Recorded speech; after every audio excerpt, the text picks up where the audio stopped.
It might actually help you clean it. Knock the rust out. That's how mine is in the basement. Get all the rust out. Oh, dang it. Concerned about I haven't heard that. See this is the one in Perrysburg. Yeah. This is the one in Perrysburg Township. You know, the cut through. And I talked to the zoning guy. With the neighborhood. Perrysburg City. That's And he made them put the dormers in there, Gentlemen, are you guys ready? but he made them put the glass in Do you have to turn this on, or because ready? to dress it. But this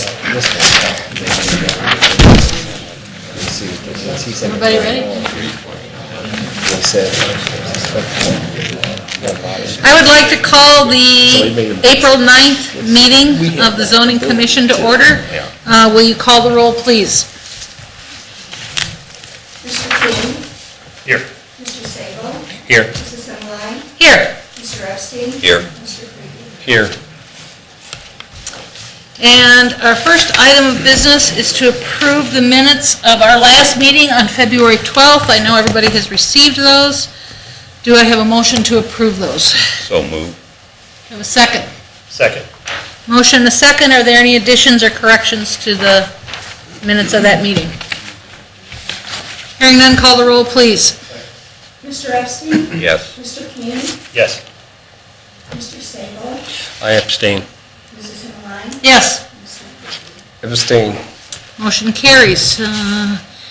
We have no old business to attend to, and we have one item of new business, which is a zone change request from A3 Agricultural to C2 General Commercial and C2 General Commercial to R3 Residential PUD and C2 General Commercial PUD for a property located at 8739 West Central Avenue. The Zoning Commission has a variety of different documents in front of them, including a staff report, which indicates that this has been reviewed by both the Lucas County Plan Commission and the Sylvania Commission, and both of them are recommending approval. And Darrell, I'm going to turn it over to you to walk us through it before we open it up for public comment. The applicant has requested a zone change plan unit development approval from A3 Agriculture and C2 General Commercial to R3 Multifamily Residential PUD and C2 General Commercial PUD for the parcel at 8739 West Central in order to construct a 214-unit multifamily residential development. The entire parcel falls within the Central Avenue Overlay District. The front 400 feet of the property is currently zoned C2. Residential uses are not permitted within the Central Overlay, and the applicant has requested that this portion of the parcel be rezoned to C2 PUD. The proposed plan indicates that this lot will be used for the development's leasing office, residence mailboxes, refuse containers, main access drive, and 2 detention ponds, but no residential units. The remainder of the parcel is zoned A3, and the applicant requests that this portion be rezoned to R3 PUD. This is the lot that will contain 214 residential units, the internal private drives, and 3 more detention ponds.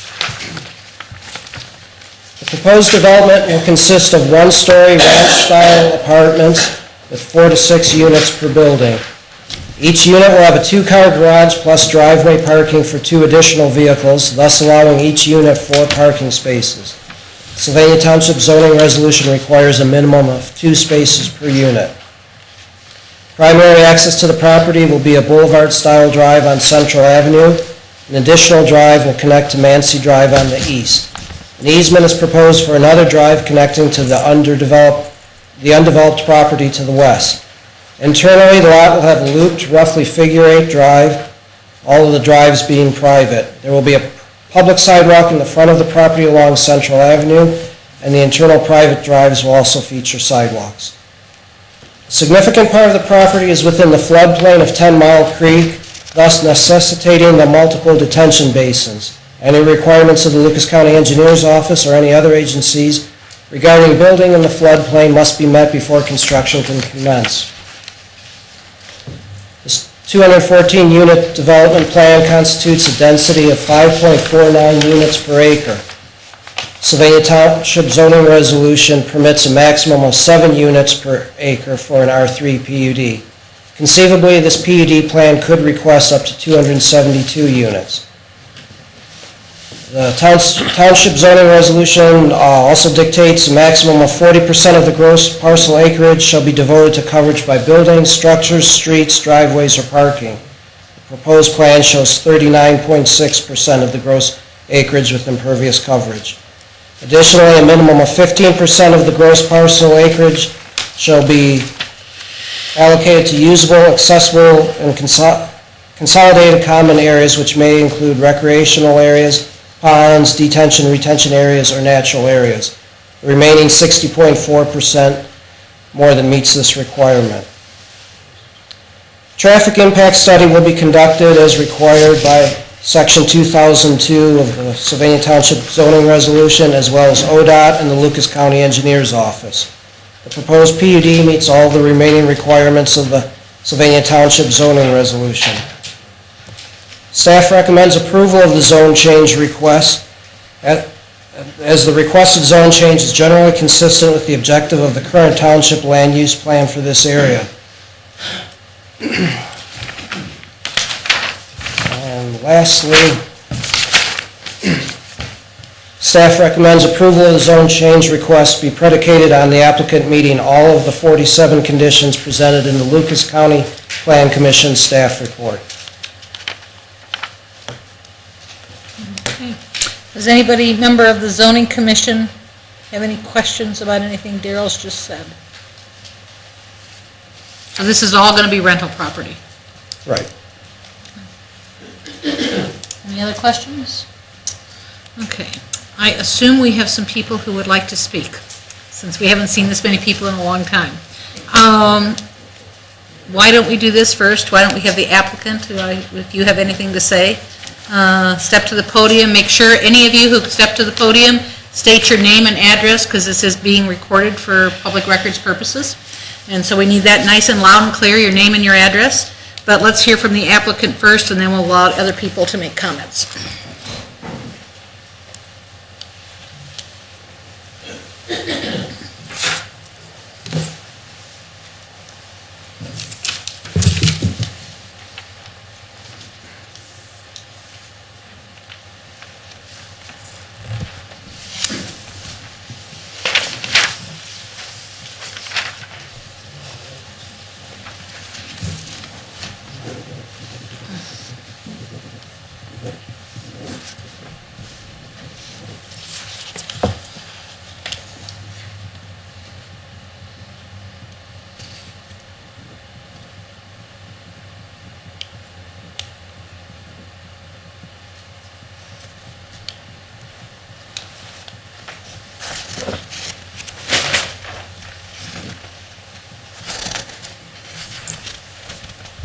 Go ahead. State your name and address. My name is George Orovitz. I'm a consulting engineer representing Redwood Development Corporation, the proposed developers of this parcel. As Darrell has indicated to you, this has been heard by the Toledo-Lucas County Planning Commission, and they had recommended favorably this project. We also have, you have Darrell's staff report, which recommends favorably this project as well. These are proposed 214 luxury high-end apartments. Our rental base is around $1,300 a month to rent these units, and the square footage of living space per unit is 1,300 square feet. Each unit has a two-car heated garage accompanying it, which in effect means that the people that live within this complex, there is no surface parking lot. It is primarily parking within their garage and adjacent to their unit itself. We use extensive landscaping to create the aesthetics, as well as the architecture and aesthetics of the building itself.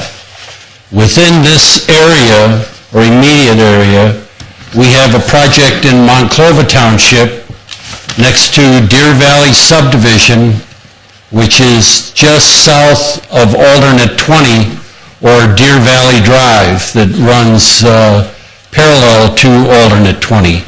There's 90 units in that project, and the homes that they are adjacent to are valued anywhere from $450,000 to $750,000 per unit.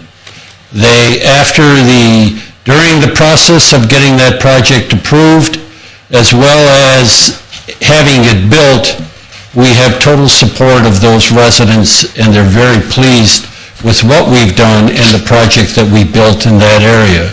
We have total occupancy, and we have a waiting list of people who are interested in attending or living in that particular area.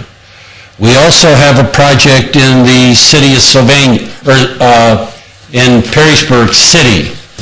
That's adjacent to the high school and catty corner from Levis Commons. It's on the corner of Fort Meigs Road and Roachton Road.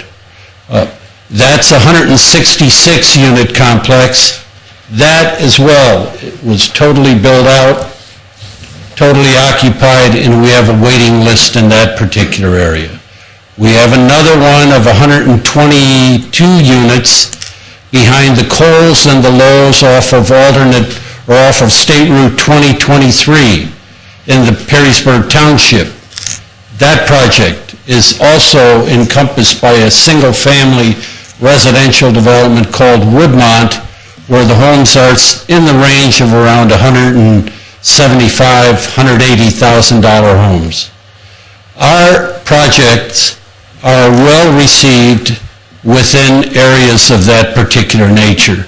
And it's primarily because of the aesthetics that we create with extensive landscaping, ponds, fountains, but most of all, what we provide to our clients and our residents within our projects, and the main ingredient is peace and quiet. Around 70 to 75% of the residents that will live in this project are senior citizens or people over 55. The reason that they are moving into projects of this nature is they are winding up selling their existing home, taking the investment, not having the responsibility of maintenance and taxes and issues of that nature.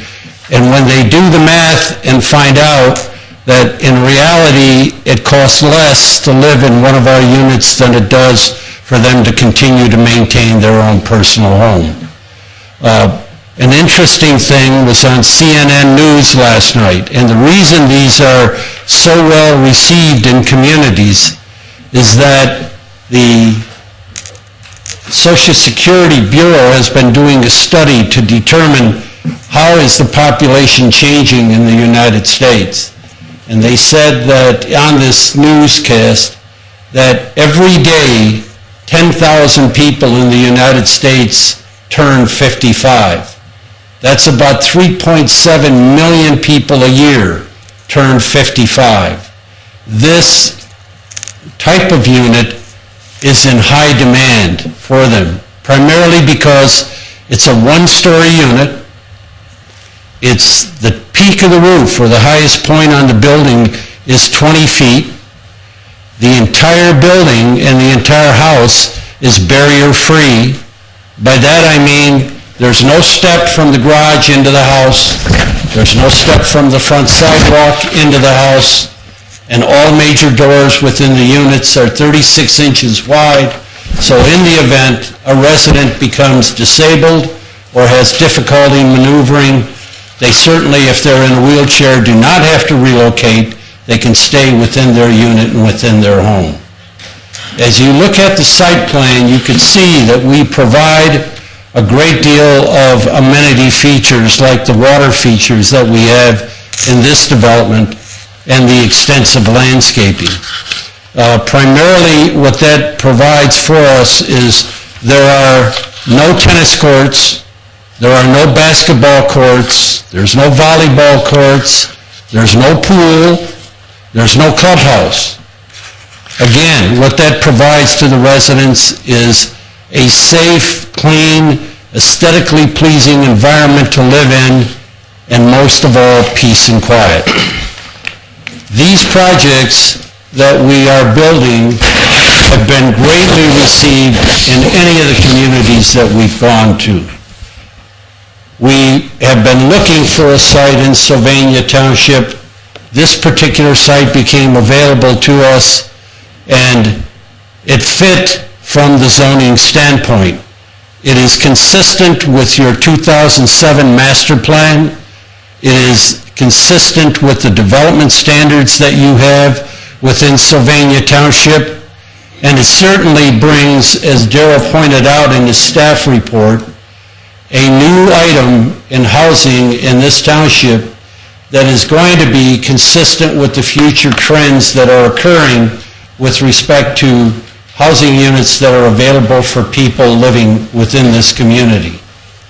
If this project falls consistent with what we have had in all of the communities that we've built in around here, like I said, the City of Oregon, Sylvania, or Perrysburg City, Perrysburg Township, Monclova Township, all these particular communities, I think what you will find is that the majority of the people that will live in this project currently live in Sylvania Township. That's where we get our greatest base of people coming in and wanting to live in this particular community. We have renderings available, if you'd like to look at them, that show not only the exterior of the buildings, but also the interior of the units itself. Very high-end, because that's in effect what the people demand and want to have within their unit itself. They're all two-bedroom units, and another important factor is the average in this area, for every 12 units, we have one child that attends school in the school system. That means a project of 214 units will generate about 18 kids to the school system.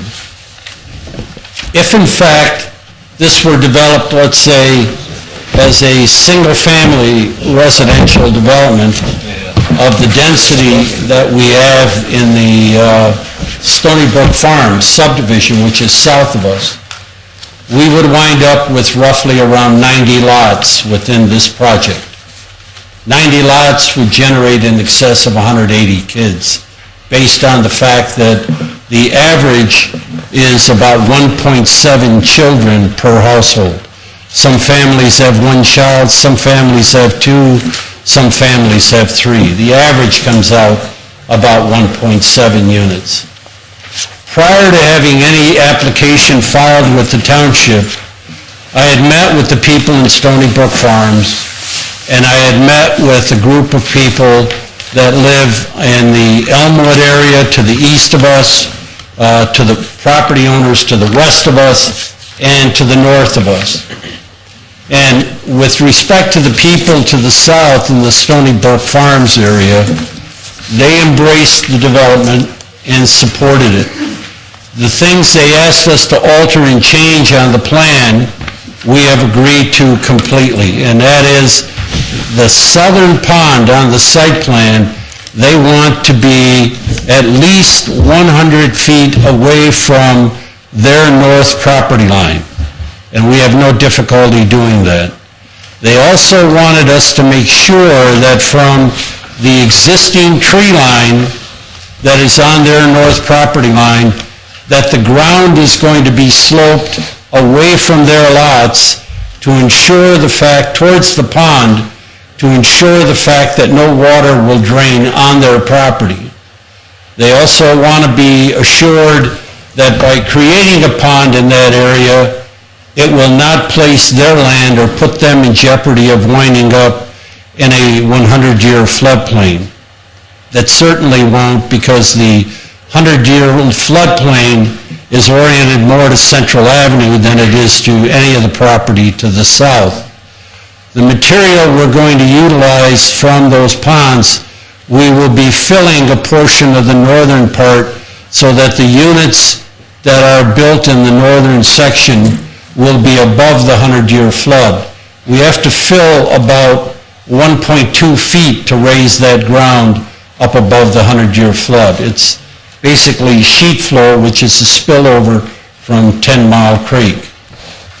In the approval process that we had gone through with the county, there are 18 conditions that the county engineer has placed on this development. And by the way, we concur with all 47 conditions that were recommended by the various agencies. Most of the conditions that the county engineer identified deal with drainage. And we have had 2 meetings with them, and they, in effect, have given us the criteria that we have to work with in order to provide the storm drainage for this area. Namely, any water that is coming from any adjacent property to us, whether it's the property to the east or whether it's the property to the west, we have to embrace, take that water, put it in our detention ponds, and meter out at an agricultural rate only equal to our land. Not to include their land, but we still have to take and embrace their water. We're definitely sure that the property to the west does drain into our property, especially near Central Avenue, and there's evidence that the water runs behind the garage that's on that property and the barn. That storm water will be going into the pond up on the northwest corner of the project. It will then flow and connect to the pond on the opposite side, and then the meter element will be at the northeast corner of the development. The other issue that came up then with the residents to the east of us was the fire department identified that by code, we have to have 2 means of ingress and egress to the development. Obviously, Central Avenue is our main ingress and egress. They also indicated that for emergency purposes, we had to have a second entrance. We worked with them, and they, in fact, felt that Mancy Drive was the best location to come into this development. I had met with a gentleman and spoke with him on a couple of occasions. His first name was James, who lives on Mancy Drive, and I had indicated to them that the fire department was in agreement that if I posted that connection as emergency vehicles only, do not enter, they would honor that. I have not had an opportunity to talk to him about whether or not the fire department would accept not only the sign, but breakaway ballards. By that I mean they're put into the ground at the end of the street, but if you come with the degree of force that a fire truck has, they just simply fall over. But they show that physical barrier that's there preventing people from going through and crossing. We are also required as a condition, because of the condition of Mancy Drive, it's only a 12.5-foot wide pavement, that we will be obligated to improve that section to 18 feet wide, which is the minimum for a fire lane, and obviously that is the development cost. That is not something that is assessed to any of the property owners. We've tried and attempted to meet every requirement and every request that the neighbors have had adjacent to us. Like I said, we've expanded our landscaping. We've improved that particular area by adding additional landscaping, not only on our perimeter. The Planning Commission has recommended, and we agreed, even though there is solid woods to the west of us, we will add landscaping on the west side as well. Their logic behind it was that in the event that land develops, and whoever buys it and develops it or whatever, if they cut every tree down on that site, at least we have a landscape barrier if one is planted on our side. We have no objection to doing that. We have plenty of room to be able to accommodate that. As you can see from the renderings and the information that's been passed out to you, we are a very high-end, high-quality development. That's the reason for the success by Redwood Development of building these projects in high-end neighborhoods. They see the quality, they see the type of people that are living in these projects.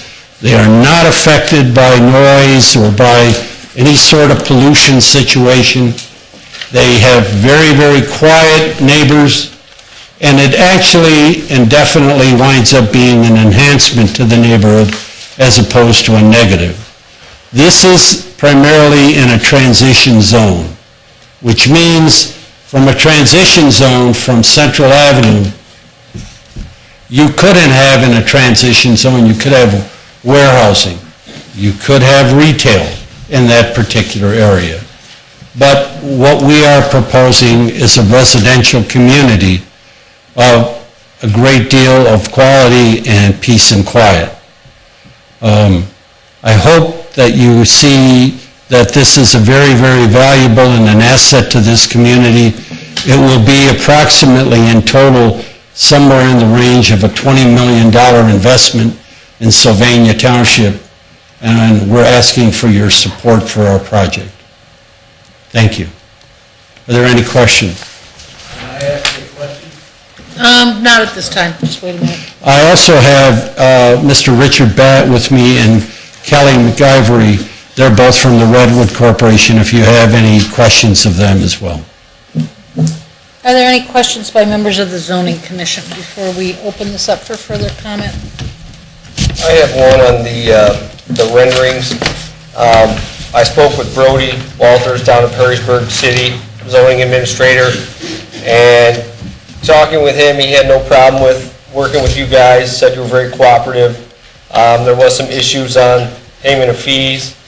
They were taken care of, I guess. But he talked with some of the conditions that he made you guys with the dormers on the roofs, the windows and the garage doors, the aesthetics. So I printed out a redwood from Perrysburg on Oregon Road, and you can notice the difference. So, I mean, obviously this is all just cosmetic, but I want to make sure, you know, we're not being sold a Cadillac and ending up with a Kia. Actually, what happened... What rendering are we going to get?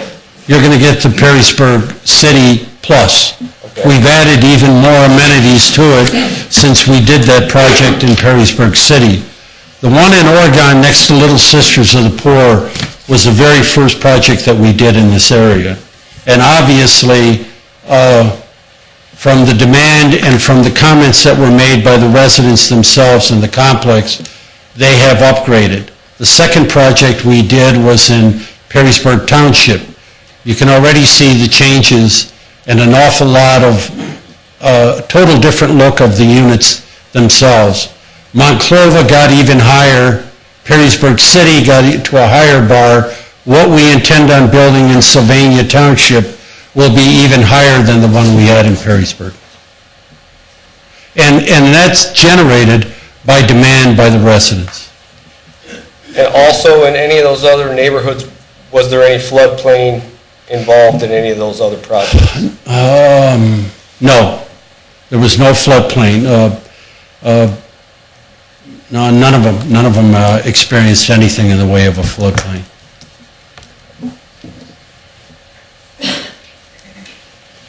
Oh, the issue on the fees. What had happened is they were miscalculated by Northwest Water and Sewer, and actually in Perrysburg City you pay 3 fees. You pay a fee to the county, a fee to Northwest Water and Sewer, and a fee to the city of Perrysburg. The fee that got held up was Northwest Water and Sewer made an error in their calculation when they were correcting it. Someone in their office failed to send out the new bill. They notified Brody when they did that it wasn't paid yet, but immediately upon receipt of it, we did send a check and forward that in. Thank you. Any other questions from members of the commission? On the west side of this, I see another road coming in here. Is there a thought process or a plan as far as another outlet to that? Well, that was recommended by the Toledo-Lucas County Planning Commission. It was also recommended by Darrell and by the county engineer's office. that we provide a stub to the west, not knowing what's going to be developed on that site, but if in fact that is developed in some fashion where it would be advantageous to connect to that, not only would that project have utilization of our entry, but maybe their entry as well onto Central Avenue.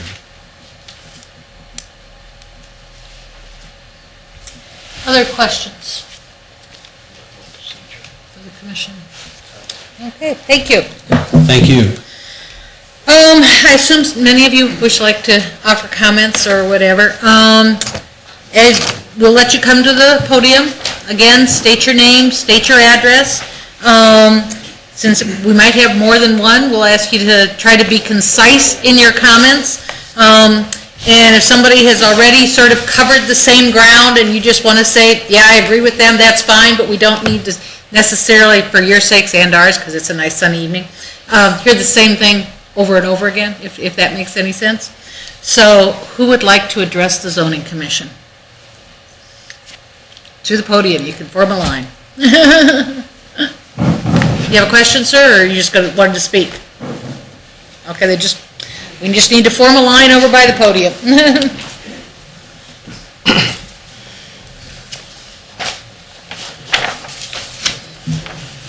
If I may, I have a letter that addresses some of my concerns. I've got enough copies for everyone.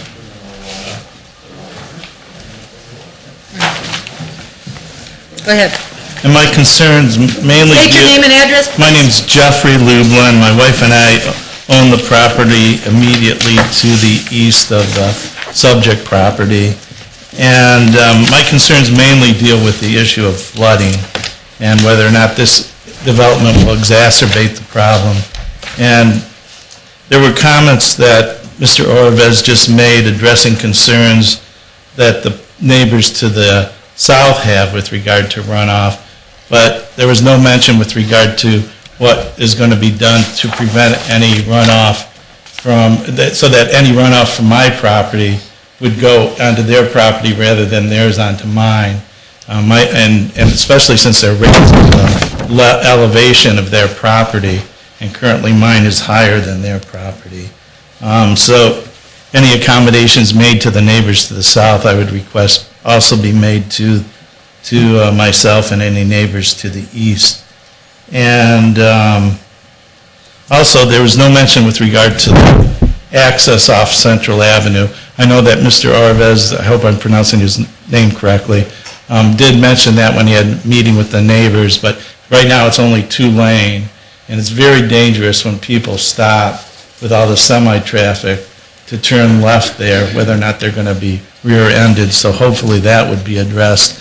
The best method would be to have a turn lane in that section, I believe. And then I'd just like to read quickly, it's a 1-page letter. It says, "We do not object to the development of the property in question so long as the plans adequately address any runoff onto our property. We are concerned about any increase in elevation because we have incurred 4 major floods in the last 8 years. We had up to 18 inches of water in our garage, and our house was surrounded by a lake. It was so bad on one occasion that we were unable to access our property for 2 days. To make matters worse, the residents are left to fend for themselves during a flood. Unlike other communities that chip in to assist with sandbags, Lucas County and Sylvania Township officials have been conspicuously absent during a flood. I don't mind paying taxes so long as the governing bodies are present in times of need or address the flooding problem to prevent a reoccurrence." And there was an article in the Blade that maybe something is finally going to be done about that. Before the land across the street from my office was developed, the elderly couple that owned the property adjacent to the west of said development expressed their concerns about flooding to the township trustees. However, their concerns were dismissed, and we had 4 major floods after the property was developed. It was so bad that they had flooding in their home on the first floor, and I wouldn't doubt that the stress caused by the flooding led to the death of one of the owners. They're the people that have central kennels. Have the appropriate studies been taken place regarding the additional runoff from the proposed development? I know that the argument is made that it's all going to be self-contained. If so, can copies be provided to the neighbors? Also, will the county and township guarantee that the development will follow the proposed plan? I was told that the property that was developed across the street, which is now owned by Franklin Park, I guess reconditioning, was supposed to have a retention pond to the north that was never installed and nothing was done about that. I don't know if that is true. Could you please look into that and let me know? And if so, will the county and township be able to assure me that the new development will follow the plans? Will the county and township indemnify the neighbors if the development exacerbates the flooding? Unless the flooding problem is adequately addressed, no new developments should be allowed in the watershed area of 10 Mile Creek. Once the issue has been properly addressed, we have no objections to further development. And the only time we've had major flooding on our property is when 10 Mile Creek I guess, flooded its banks. Other than that, there's just a little, currently, we've only had just small accumulations of water in the far back of a property. And, but other than that, objections. Okay, thank you. Next. Again, name and address, please. My name is Barb Bondi, and I live at 8649 Mancy. I'm on the lot right on the east, adjacent to the property. And I was at the meeting in December, and we did have a few objections there. I did want to ask, in regards to the zoning, if this doesn't go through, does that change the zoning for that piece of property forever? Or is it based on contingent of this owner buying the property? The other question that I did have in regards to the development of this is, in addition to the gentleman that was just up here talking about all the flooding, I have a lot of concerns about that, but I think he expressed, so I won't go through that again. The other thing that I want to add to that, in addition to the flooding, is what about all the mosquitoes, all of the pesticides, the issues? Already our area, we get a lot of that because of all the water all around there. So will this make it worse? How is it going to be handled? Is the city going to, the township going to take care of the pesticide and spraying? They've done a great job in our neighborhood so far. Are they going to take care of this property with the increased water and to make sure that it won't be a stagnant pools of water and create more hazards to the environment? My biggest concern in this is the access to Mancy. For one, my property's right there, and personally, I have personal interest in that, very much so, in widening the road. There are electricity poles there that will have to be moved. How are they going to do it? I have a lot of questions around that. However, he did mention that my son James, who went to the Lucas County Board, and we've read all the 47 requirements, talked to him about opening up Mancy and widening it. He did say that the fire chief told him that he had to open Mancy.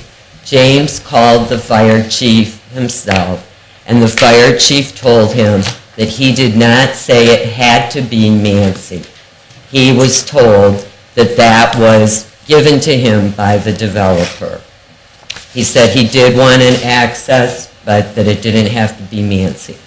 He also told him that he would not allow a gate type of access there, that they have run into problems with those, and he didn't want it.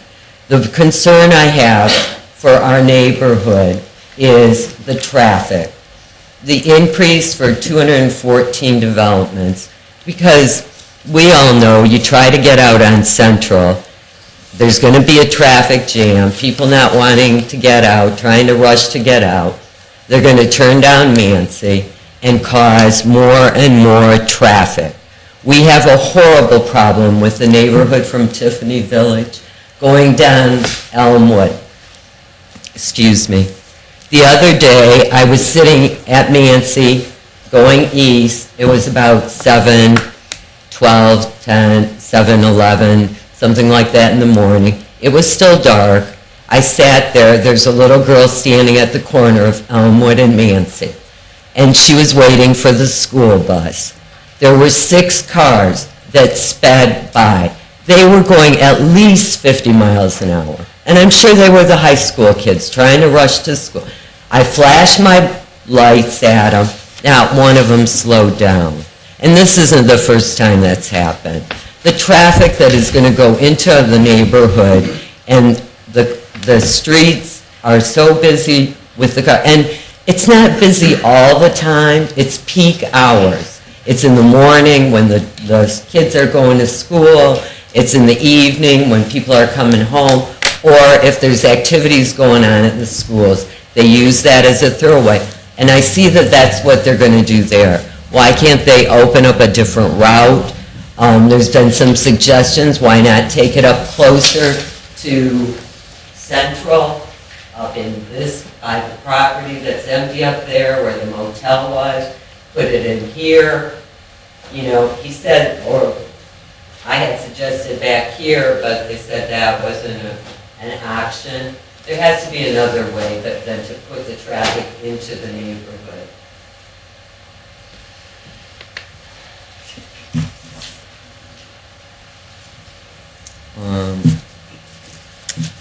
If I think of another question, can I come back? Sure you can. Thank you. Next, please. Name, address. Hi, my name is Sarah Lintz. Address is 8544 Mancy. And like the lady before me, my main concern is the traffic on Mancy. I felt a little bit better hearing that the entrance would only be for emergency purposes, but my concern would be, would that change in the future? And I would prefer that there not be an entrance there at all. Sylvania Schools was looking at that property as possibly building another school there. And my understanding was that the gas company advised them not to build it there because they were also going to put their entrance off Mancy. And there's a gas line that runs parallel to Elmwood that's 40 years old. And they were concerned about all the traffic running over that gas line. So that's one concern that could be kind of dangerous. The next concern is the increase of traffic on Mancy. The road is very narrow. We do not have any sidewalks along that road. So anybody out walking is walking on the road. So obviously an increase of traffic just is an increased risk. My sister is in a wheelchair, a motorized wheelchair, so as was previously stated, the traffic on Elmwood has greatly increased due to the connection to Tiffany Village, and she will avoid that road because of the increased traffic, because the traffic just scares her. So any increase on traffic on Mancy is just not a good idea. It's dangerous. We have a lot of kids out in the neighborhood on bikes. We have a lot of kids, as stated before, standing there waiting for school buses on that road in the dark. And any increase of traffic on that road is my main complaint. I don't want any extra car going down that road. So I just think putting that second entrance elsewhere would be my suggestion. Thank you. Thank you. Hi, Sylvia Kopacek, 8708 West Central Avenue. I'm hitchhiking on Mr. Lublin's presentation. I'd like to read a letter that my brother had emailed you and some pictures of some blood pictures. I'll keep it brief. This is from my brother, Fritz Kopacek. He's the executor of the property. I'm contacting you regarding the proposed development of the former Gene Bish property, 8739, on Central Avenue in Sylvania, Ohio. My family owns the property to the north of the site, 8708 West Central Avenue, and has had this property for more than 50 years. We are concerned about the development of any land in that area due to flooding. The flooding is occurring due to poor floodplain management to the 10 Mile Creek. Zoning has not been followed and management of the watershed has not occurred by government officials. Our property has kept the natural floodplain in place, and we are paying the price. Severe flooding never occurred prior to 2008. Since that time, there have been 3 significant floods that have required evacuation of our property and brief closure of Central Avenue. The damage to the floodplain is the cause. Building, construction flow, and increased drainage demands. And I do not see the solution. Building additional structures in the floodplain would not help. Retention ponds will not mitigate the 25 to 50-year rain and melt-off events that have become commonplace. I want to be on record as opposing the development until a 10-Mile Creek watershed management program would be completed. This means that more than removing tree branches in the creek. I've attached photos from previous floods on our property. Thanks for listening, and his contact information is on there. Also, another question I have is the timing of the development. I mean, as far as if there's some kind of improvement that's going to be done with the 10-Mile Creek. I've read somewhere that there was going to be a widening of the creek in like 2016 or something like that. So I was just wondering about the timing of the development. And also, concerns with the widening of the road and the frontage that would potentially be taken from our property. That's all I have. Okay, thank you.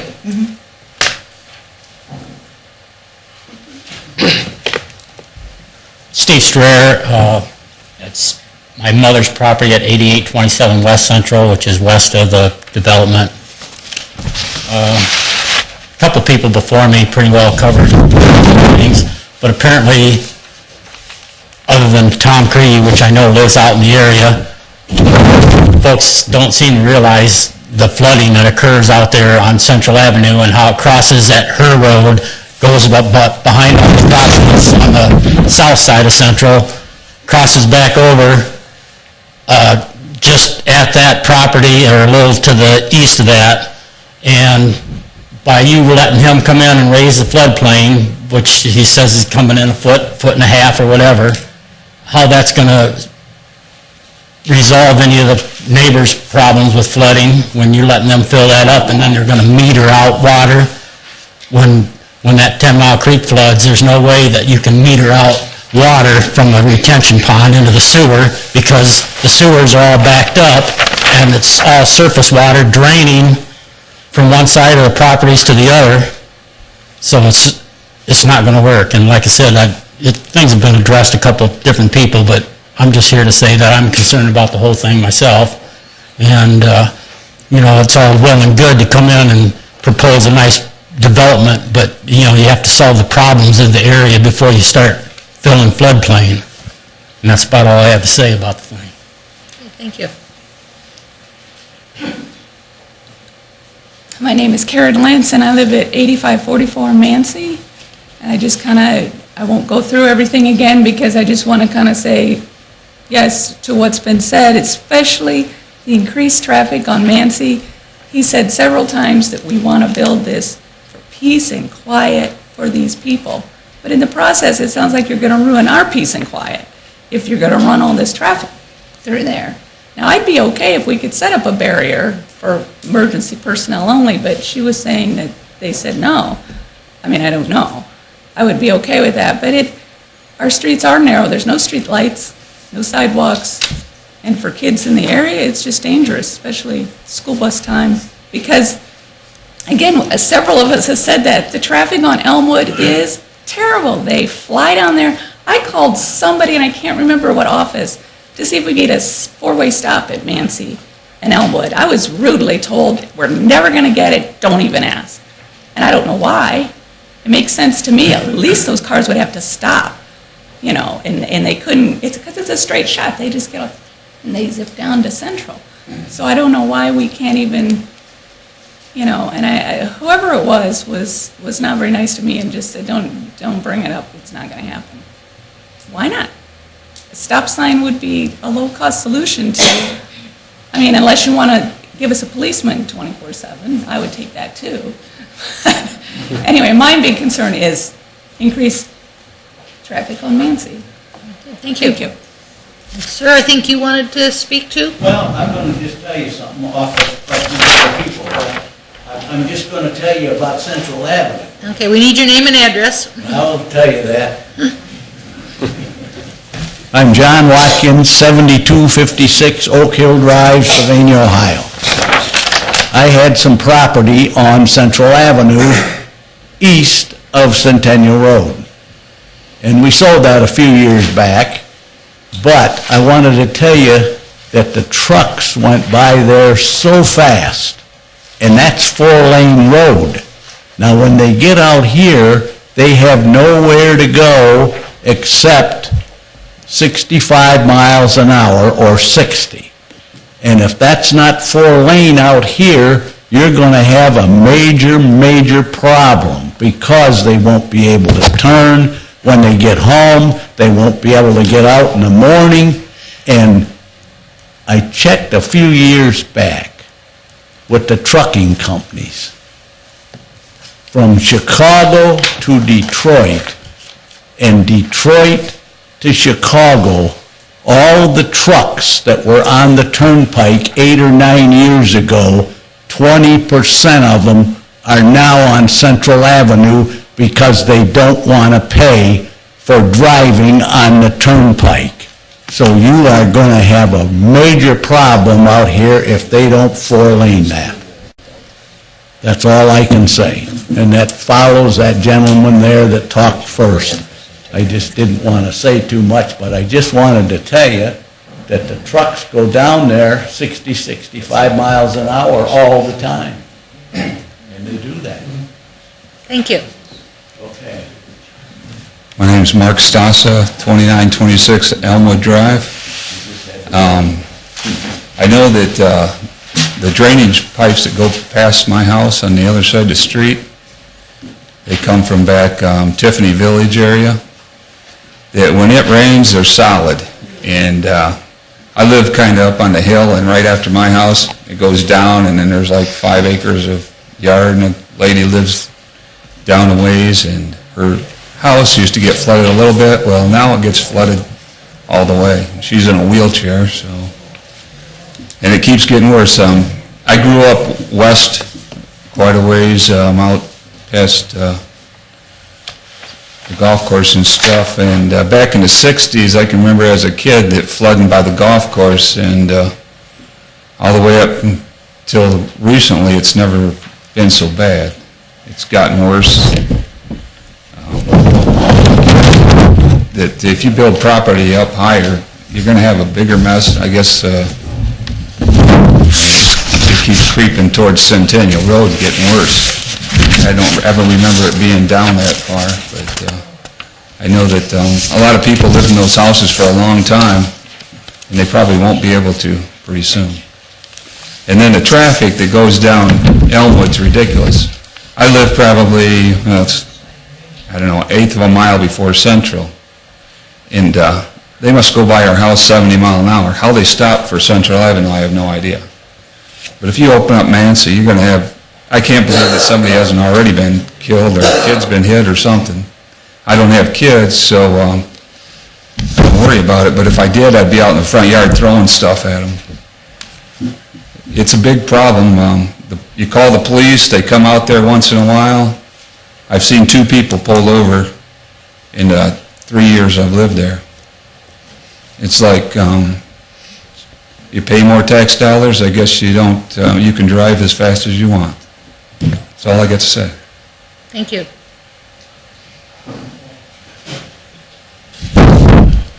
Hello, Mike Egginton, 2908 Elmwood Drive.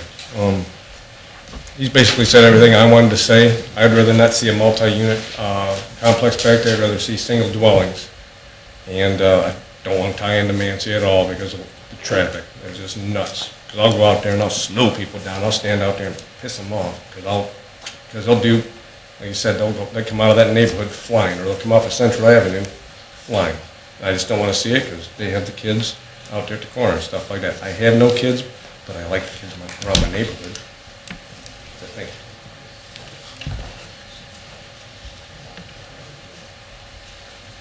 I'm Dennis Ricker, 8843 West Central. I agree with everything they've said, but this metering of this water, it bubbles up this high with pressure from the creek in front of my house and that drain. So I don't know where he's gonna meter it to.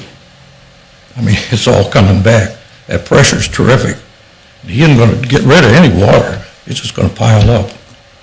So that's all I got to add.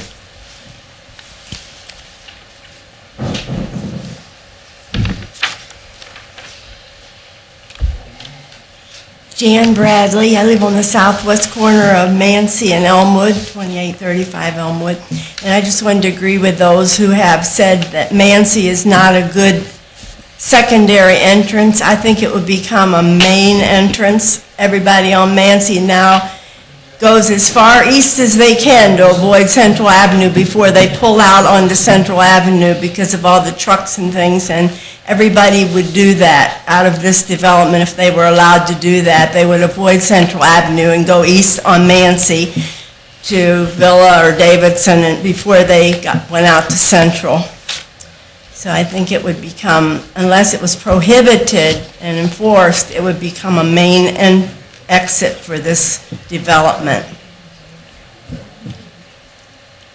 Is there anybody else before we bring this back for discussion? One more person.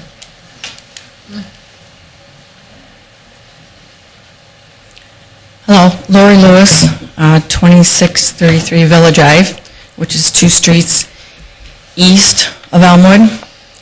I agree with everything that was said before me in regards to the traffic, but with the addition of not only do they fly down Elmwood, they also cut through from Centennial to Larch.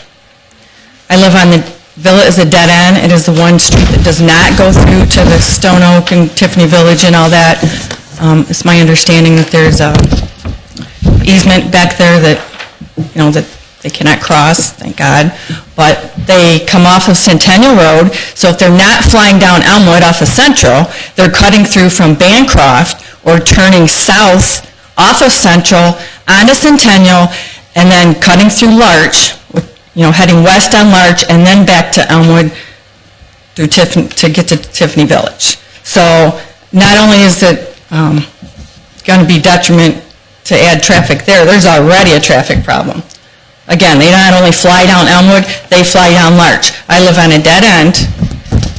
I turn off, instead of turning down Villa, I myself turn off onto Larch and then south on Villa, which is, again, a dead end. 2 nights ago, as I turned, it was, you know, like they said, it comes in, you know, in the morning and in the evening when people are coming home from work. I turned down that road, turned left to go home, and there were 5 cars behind me, just like that.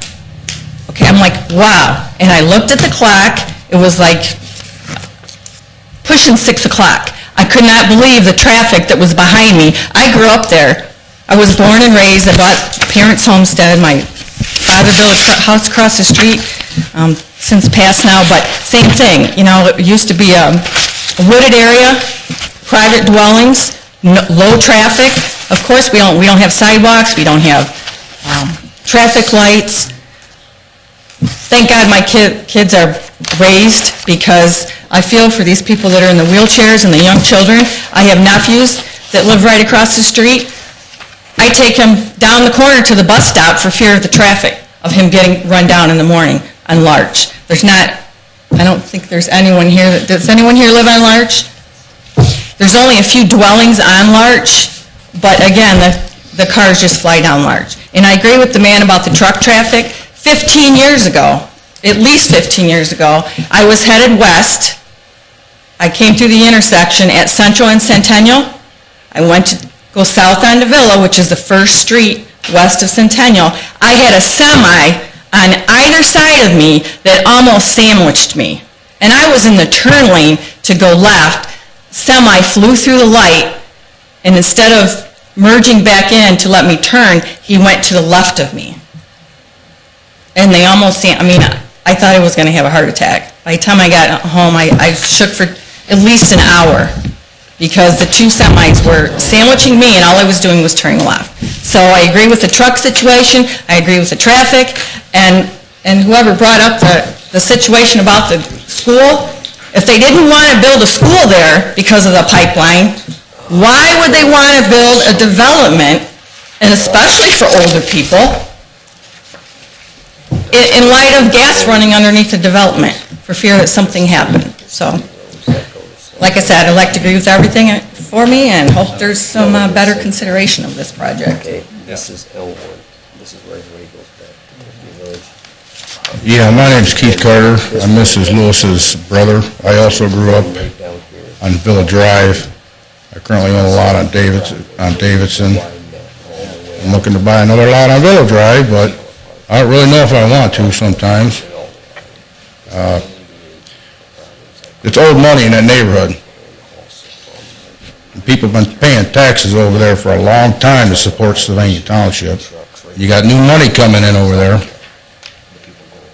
And I've seen water from Elmwood and down into some of them other side streets in that area, all the way down to the golf course, 4 to 5 foot deep when I was a kid. It is a problem with the watershed out there. It's a state route. The state don't want to put more money in it. If they don't want to put more money into that Central Avenue and get another exit, another entrance into that parcel going over to Crissy Road, slow that traffic down, do something else about it, people are going to start dying out there. I've seen it happen. I've been in bad accident out there before myself. Lucky I haven't been killed. One time when I was a kid, I seen a cement truck tip over on a family on vacation. I think it was about 72, something like that. But this is not a good idea to put nearly 500 vehicles going through that old neighborhood over there when you already got all them other vehicles traveling through there like that.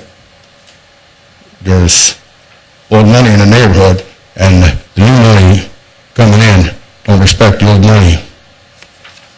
You know, it's just not right. And they wonder why people want to move out of Lucas County and move out of Sylvania. Taxes, everything else. It's just no respect anymore for existing families, what have you not. Thank you. I don't see anybody else coming up, so let's bring...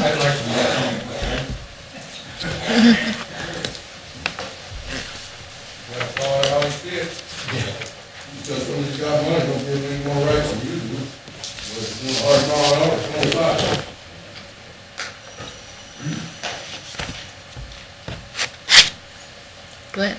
State your name and address again, though. Yeah, Dennis Ricker at 8843 West Central. I just remembered that lady asked about that access. In the master plan in the township, it calls for that road to go straight through. This is blocking the whole thing. So it is on the master plan, so you ought to consider that. So thank you.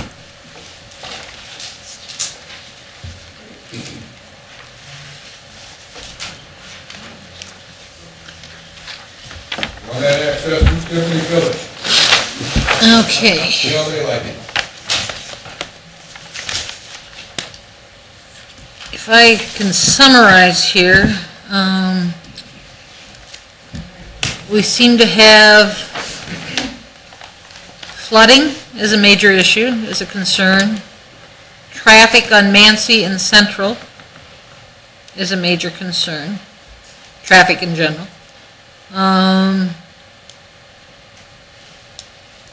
Those seem to be the two main things.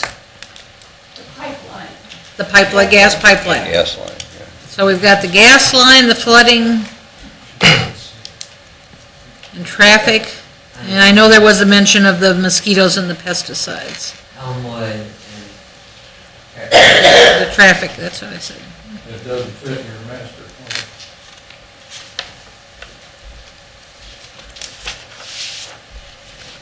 plan. And the issue of the master plan.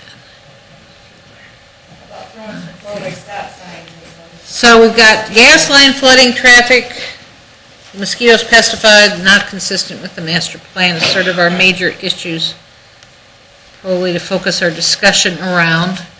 I know one person asked a question, which I think we could answer right off the bat, about what happens to the zoning. Right now, the property is zoned what? The front of the property, 400 feet from the middle of Central Avenue in, is C2. So somebody could go in there right now and build something that met the C2 Put in a Home classification? Depot or a Walmart or Okay. something like that, I yes. mean, that wouldn't have to come before the zoning commission, wouldn't have to come before the trustees? Right. Wouldn't have to do anything? Okay. Right. And then the remainder of the property is zoned A3 agriculture. Okay. So that piece would have to be rezoned if something large were to come in there. Only if that, If it whatever's exceeded coming in was if it going beyond the exceeded 400 feet, right. But yeah, in all likelihood it would be.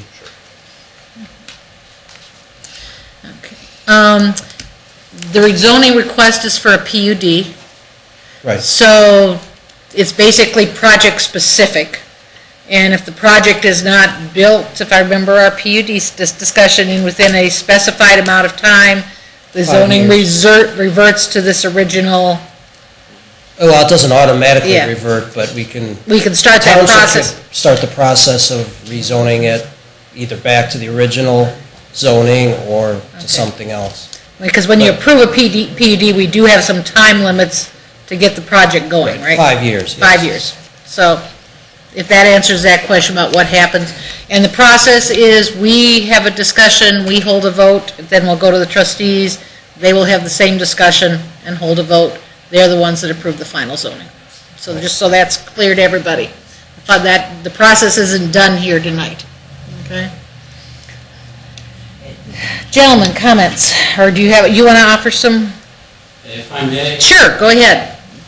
You've been, Could I read something first out of the land use plan? sure, let's take care of that one. I don't want to cut you off, but I want to read just so the citizens here understand, because not everybody has a copy of this, and I don't believe it's on the website. So, and it doesn't have a page number for me to reference, but it's updated land use plan, 2007 update. And I'm just going to cut out some portions here. Despite recent slowdowns in residential construction, activity continues. Additional residential subdivisions have been started at various locations throughout the township. Existing undeveloped land toward the western limits of Sylvania Township are very constrained in terms of environmental characteristics. As such, more attention to environmentally sensitive development practices are warranted. Development in the floodplain will become an important issue as development pressures crowd the floodplain of the 10 Mile Creek in the southwestern portion of the township. I guess that's chapter 2, page 2. Then there's a little more later on, chapter 3, page 4, titled Residential Area South of Central and West of Centennial. Residential uses in the subdivision that includes north-south streets such as Elmwood, Davidson, Villa, and east-west streets such as Mancy, Erdo, present important planning issues for the township. If planning policies for Central Avenue include encouraging development to be deeper than 1,500 feet, then many homes would ultimately be removed. This neighborhood contains a mix of housing units in terms of sizes, types, and condition. One very attractive aspect of this area is the mature trees, which provide an attractive look and feel. So I don't think the residents here would argue that, but it's relatively close. The next paragraph, environmental constraints. Development in the floodplain is a relevant issue in the Sylvania community. This will become even more of an issue in the future as development approaches the floodplain of the 10 Mile Creek along the western portion of Central Avenue corridor near Chrissy and her roads. So I'm not trying to bore anybody here, but this was looked at in '07, and here we are. Because of the economic slowdown, obviously, we would have been here probably sooner. So one more paragraph, bear with me. Conservation design subdivisions. An emerging preferred model for suburban residential development is conservation design subdivisions. Conservation design is not a new concept, but has been increasing in popularity both in Ohio and nationally as a way to balance growth and environmental preservation. During the design preferences workshop held as part of this planning process, residents expressed a preference for this style of development, which is particularly appropriate in the far western areas of Sylvania Township where floodplains and environmentally constrained land is common. Given the prevalence of environmental constraints or assets along Central Avenue west of her, this area is well situated for this type of development. More residential development in the far western reaches of Sylvania Avenue also serves to cap the westward expansion of commercial office business park development along Central Avenue. And that's What does the map in the land use plan indicate for this particular portion? I think you referenced that. Right. Darryl? I'll find that screen.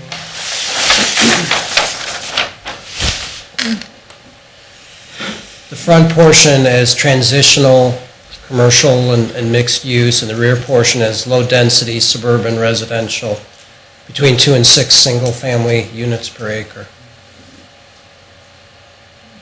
And how many will we have per acre with this? 5.49. So within the range, the 2 Right. to 6. Okay. You wanted to make some comments. Yes. Let's address the easiest ones. Obviously, the question that was raised concerning the potential of having mosquito ponds and undesirable water features within the development. All of the projects that we do with Redwood Corporation, when we have ponds, and all of them have ponds, we put aerators into the ponds or fountains. In effect, what that does is it turns the water over, creates an active water situation, and it eliminates the possibility of a mosquito pond or algae growing within these ponds. Obviously, it's an aesthetic feature of our development, and it certainly wouldn't be desirable to live with your backyard or back area of your home facing a pond if the pond was a frog pond. So we take great care in doing that. The depth at the middle of these ponds is approximately 10 feet deep. And the reason for that is you need at least 8 feet of depth to get not only from the aerator but thermal turnover. That means if the sun heats the water on the top, it causes the colder water to come up from the bottom and actually creates activity within the pond itself. You've addressed the issue with respect to zoning. With respect to Central Avenue, one of the conditions of the 47 conditions is that we must do a traffic study of Central Avenue. We've already had discussions with ODOT because this portion of Central Avenue is in an unincorporated area. So ODOT has control over what goes in that particular roadway and what means of ingress and egress you provide. Our traffic generally does not come out of that development or go into the development during peak hours, primarily because of the fact that, because of the age of our residents, they don't need to be out in the early morning peak hours, and they don't need to be out in the late hour peak hours. But ODOT has told us that at a minimum, we will be required to put in, obviously, a left turn lane. We will be required to put in a de-acceleration lane coming from the west going east, so that people making a right-hand turn into the project going west can get out of the main flow of traffic and make a much slower turn coming into the project itself. We specifically designed a boulevard entry to come in so that people have an opportunity that the right-hand side will be the exit, the left-hand side will be the entry coming into the project itself. The person that was concerned that we would be coming and building on their half of the right-of-way and taking land away from them is not true, because we, in effect, are required by another condition in the plat to dedicate 45 more feet of right-of-way to Central Avenue. So So consequently, any improvements to Central Avenue will wind up on the south side, they will not wind up on the north side of the property. The other comments that were made, and one of the big issues, obviously, a lot of people have concern about is traffic on Mancy. What the fire departments, in effect, have accepted throughout this entire area as means of controlling traffic going on a street or providing them, not preventing people from utilizing it, is we either use what we call breakaway ballards, which in effect, anything can push, a car can push them over, a fire truck obviously can push them over. That, in most instances, is the preferred method because they show a visual barrier for people having access to the street coupled with signage, and it does not require the emergency vehicle to come to a stop, get out, go to the knock box, get a key, open up the gate to get in where, let's say if it's a medical emergency, could mean the difference between life and death if they came in that direction. Can I ask a question? Sure. I mean, just a random thought. If you put in those kinds of ballards and some young person decides that it would just be fun to knock them over, whose responsibility is it to maintain? Ours. Is the development? We would have to put them right back up again. Okay. The preferred method that I like is the method that I used in the Tremor development, if you're familiar with that. It's in Springfield Township on the corner of Hill Avenue, Nebraska Avenue, and Centennial Road, directly across the street from Stone Oak Country Club. There are entries, 3 entries, one on each street, and there's a gate that prevents you from being able to come in. With the pitch of a siren, the high pitch of a siren, the gate automatically opens. Otherwise, you have to drive up to it, key punch your code into it in order to have the gate come up to operate it to be able to get in to the development itself. Fire departments also like that because they don't have to get out of the truck to open it up and use the knock box. We will discuss with the fire department either of those alternatives because even though it may sound like it, we don't want any traffic going out on Mancy or on Elmwood or on any of the streets to the east of us. We're designing an intersection with a far superior left turn lane, right turn lane, transition lane that will occur on Central Avenue so that it encourages our people to go out that way because it's much safer for them to get in and get out onto Central Avenue when they have that kind of lane arrangement and protection than to go out through the existing subdivision. Now, the fire department and the county engineer will require that we improve Mancy Drive from 12.5 feet to 18 feet. The right-of-way of Mancy Drive is 50 feet wide. From what my field crew is telling me, there is more than adequate room to add 5.5 more feet of pavement and make Mancy 18 feet wide. In addition to that, the pavement section of Mancy is not in very good condition. It needs repair. We will be required to resurface the entire street, not just the 5.5 feet, but the entire street. So the benefit will be there for the residents, and we in effect will assure that we will not have our residents go through that street to go through their neighborhood. So you have to do it all the way to Villa? Yep, no, only to Elmwood. Okay, that's what I was curious, okay. The flooding. The county engineer in the state of Ohio requirements tell us that we have to show 2 designs on any sort of pond or drainage system that we provide. The first requirement is that for a 25-year storm, we have to show in our pond that we are detaining the first inch of that rain for 24 hours. That's dictated not only by the state, but also by the federal government under the Clean Water Act. Because if any pollutants get into the storm sewer system and get into the pond, they have to have an opportunity to precipitate out, because eventually that water gets to 10 Mile Creek, and from 10 Mile Creek it gets to Lake Erie, and both 10 Mile Creek and Lake Erie are waters of the United States. So we can't have any of that. When we design our ponds, based on the county requirements, we have to show that we have the ability, with the size of the pond and the freeboard from the water surface to the top of bank, that we can contain the water for a 100-year storm. Now, the floodway or the floodplain, if you look on this map, because it's kind of difficult to see the contour line there, actually comes through here and goes around. That area north of this is in the floodplain.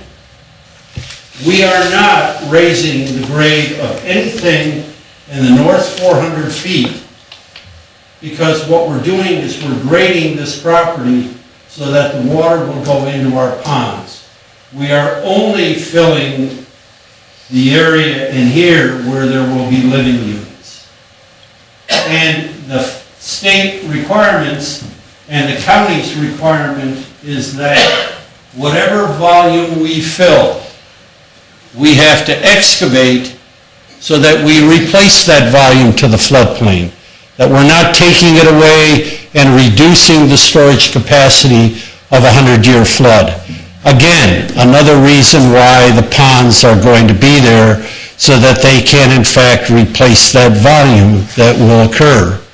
Now, I expressed in the first presentation that any stormwater that comes in our direction at the present time, we must pick up and contain.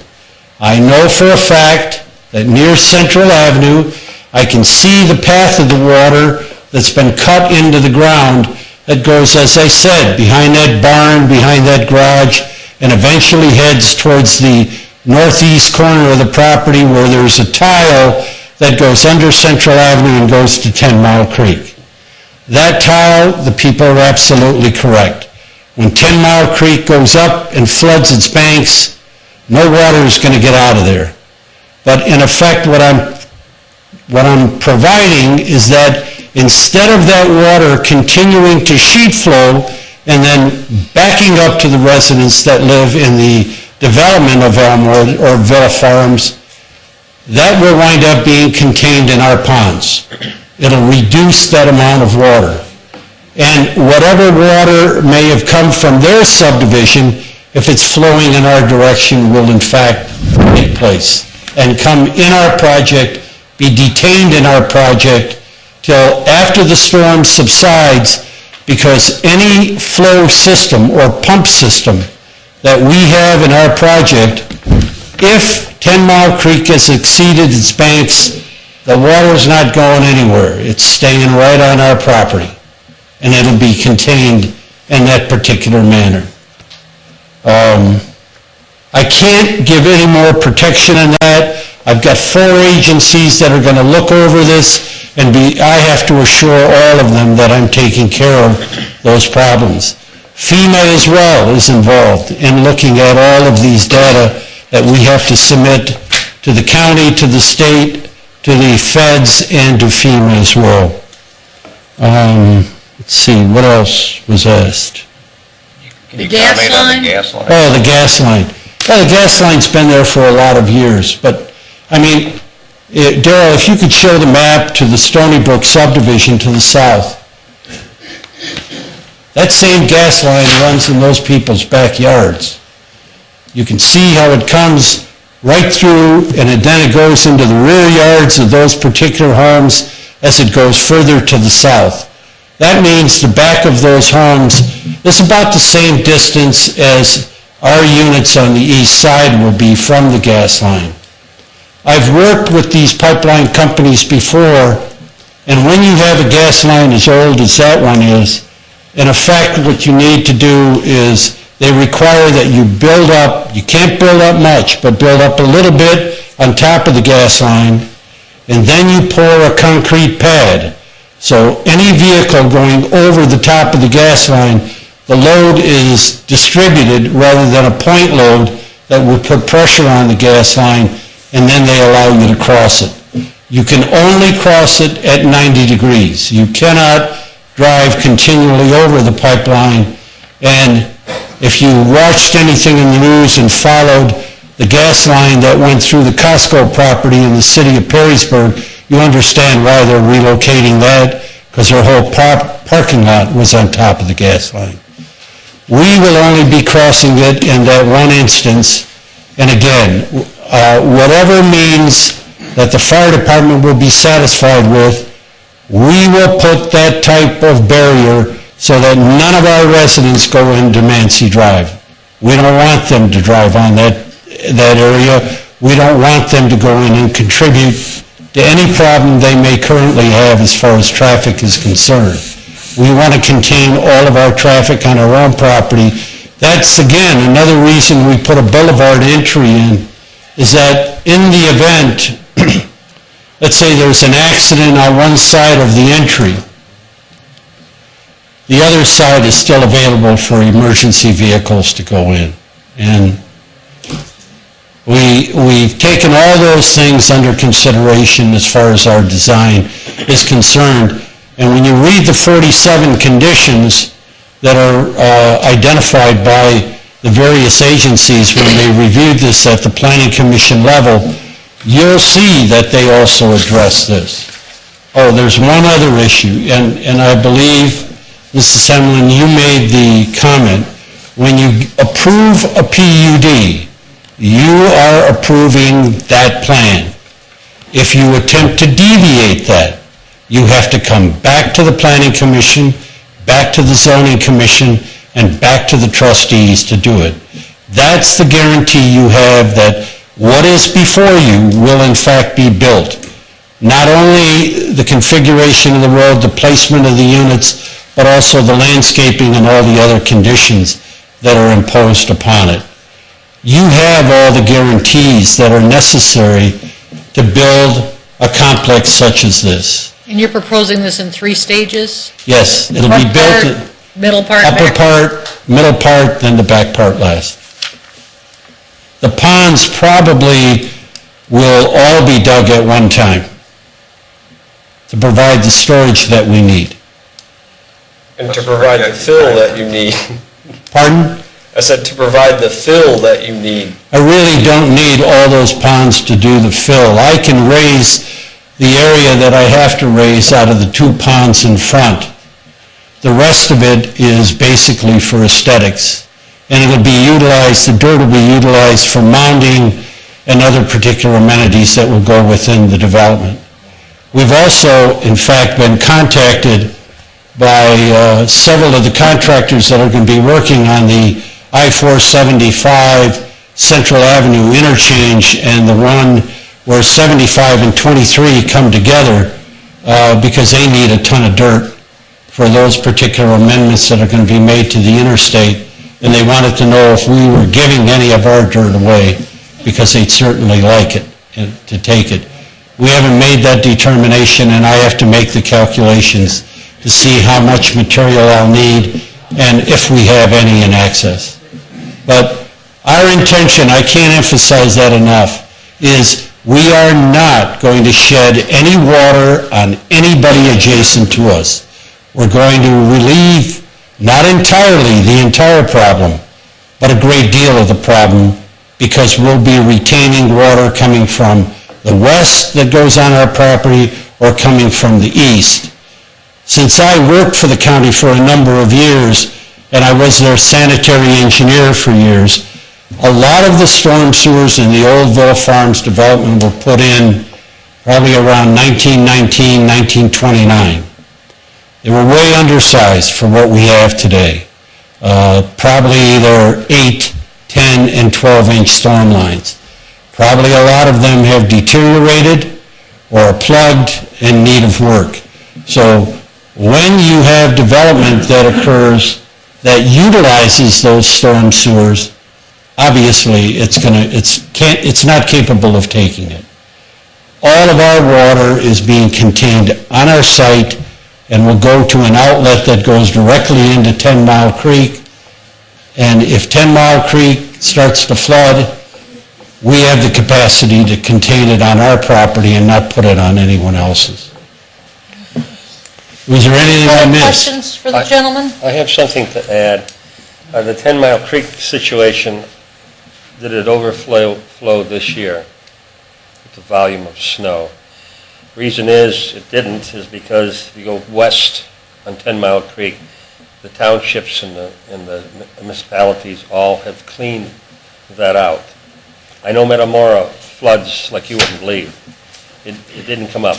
It came up maybe about a foot from the top, and it flowed just nice and smooth.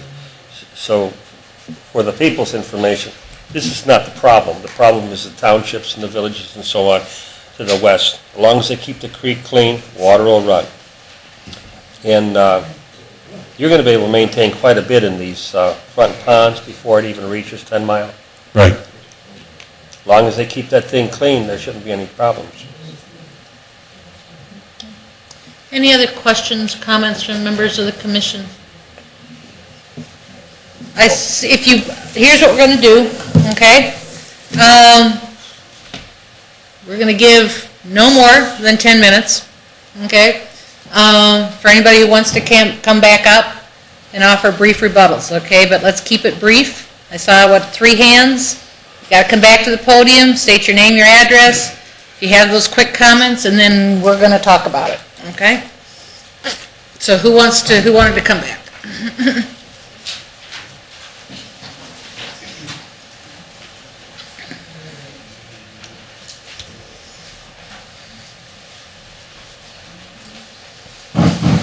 Steve Strayer, 8827 West Central. He keeps talking about the gosh darn retaining ponds is going to take all this water. When this 10 Mile Creek floods and you have all the debris from clear out west, pumpkins, corn cobs, walnuts, you name it, everything flows in through there. It flows down, comes across Central Avenue. Is it going to take all that water from 10 Mile Creek into those 2 retention ponds out by the road? And, what are you going to do with that dirty creek water then to clean it? I mean, I don't understand how you keep saying that you're alleviating the problem when that water comes across.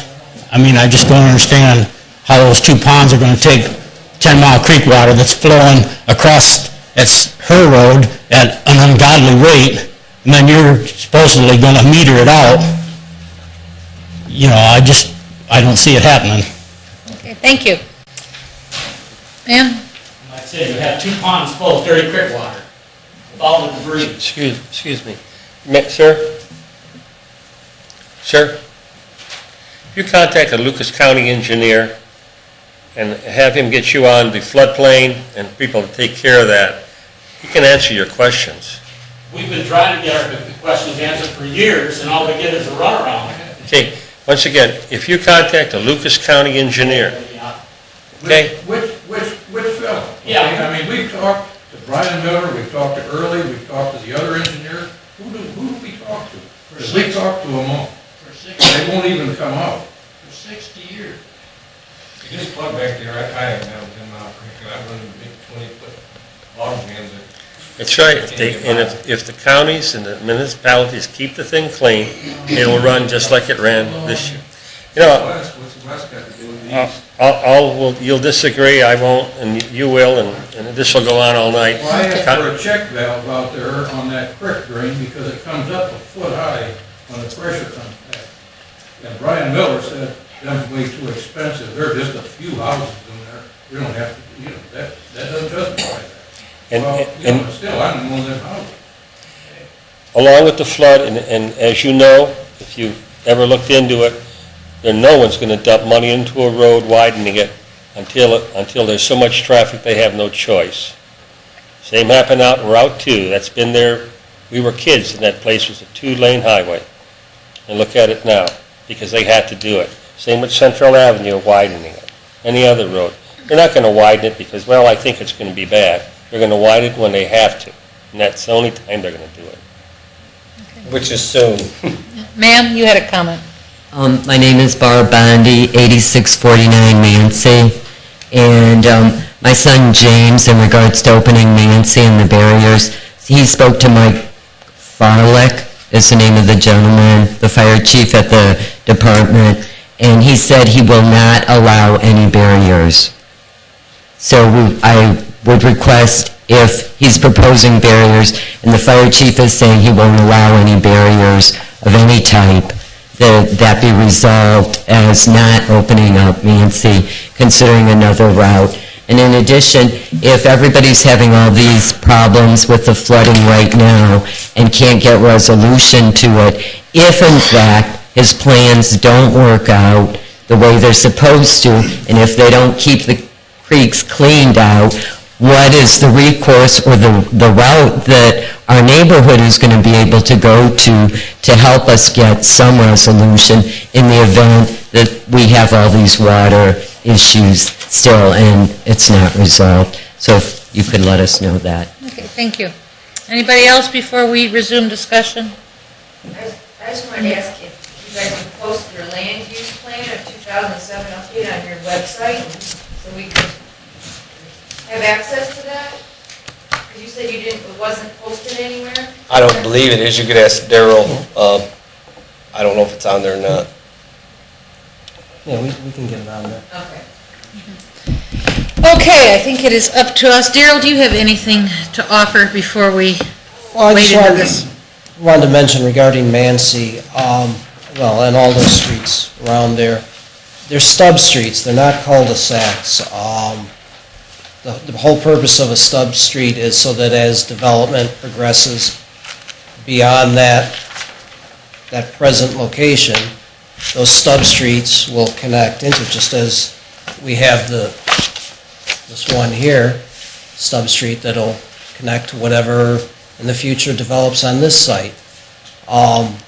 They're township roads, they're public roads, and that's what we're designed for, as stub streets, is to eventually, at some point in the future, connect to a future development. Also, regarding the speeding on Elmwood,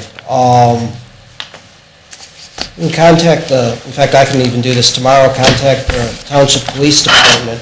They can set up one of those speed trailers, or... They do, they've been there. My yard goes up and down the street, her yard goes up and down. They just watch it go up and down, they don't care. They'll slow down for a little bit, as soon as it's going back up to 60 miles an hour. The thing is, it also collects the data. It's not just,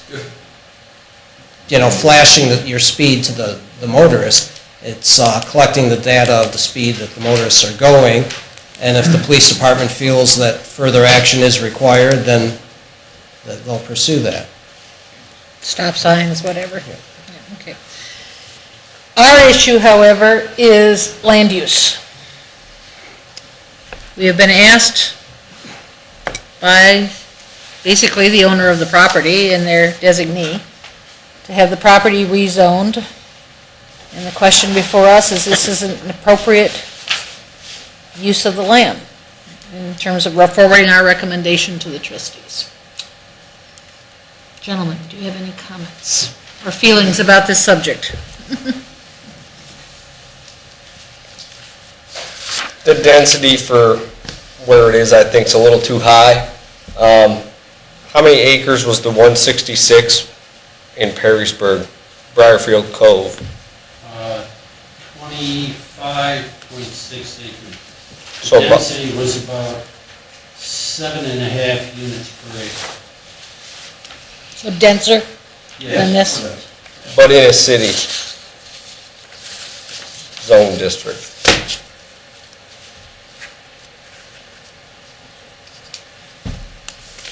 I obviously grew up out in this area. I mean, have extensive knowledge, farming, farm drainage, flooding. We grew strawberries on the site right across the street where the Franklin Park is.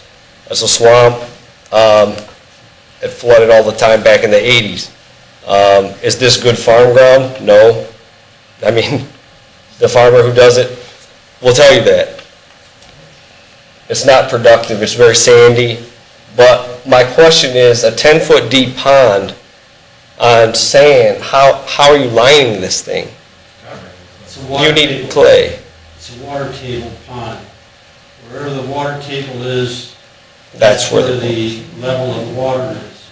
To give you an example, all the ponds that go through that sand vein, and it actually starts in Providence Township and goes all the way up into Michigan.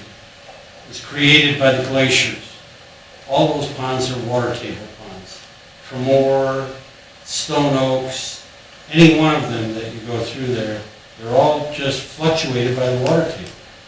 In the spring of the year, the pond is probably a foot higher than it normally is during the summer. Spring and the fall account of the rain. But then in the summertime, you have evaporation over them, and then consequently the water table goes down. It's like a big bowl full of sand. So when you say the pond is 10 feet deep, I think you said, you basically go down 10 feet. Wherever the water table, that doesn't mean there's 10 feet of water then in the pond, the water's down. No, there's 10 feet of water in the pond in the middle. Okay. Slope the sides, probably in the beginning at a 5-to-1 slope. Okay. And then when you go out about 50 feet into the pond, then you go to a 3-to-1 slope, and you go down to the bottom, and in that very bottom is where the 10 feet is. That's where the fountains and the aerators go, is in those locations, because you're trying to move as much of that water as you possibly can. One thing they're trying to add, what's going to be like the regular standing water level? Regular standing water level in the center will be 10 feet. And the banks will be how much higher than that? Well, you know, the banks, obviously, when you get to shore, it's 0, but as you go out, the water might be 4 feet deep, 5 feet deep, and then as you get in the steeper slopes, it goes down to the 10 feet deep. So that's where you get the space to That's put, where you get the space and to put the extra water if there's a lot of rain. Correct. What are they gonna put around those ponds for safety for children? Well, we line the banks with stone to prevent erosion. And then we grow a hybrid type of grass from that up to the top of the bank that does not require mowing. The grass gets about 2.5 inches long, and it lays over and lays down. That keeps it green, keeps it maintained on a manicured look around the edges of the pond itself. And we really don't want it fertilized, and we don't want it cut, because we don't want the grass clippings in the lake, and we don't want the fertilizer to get into the lake.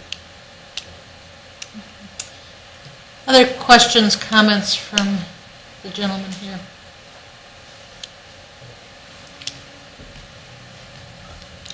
You know, just as a general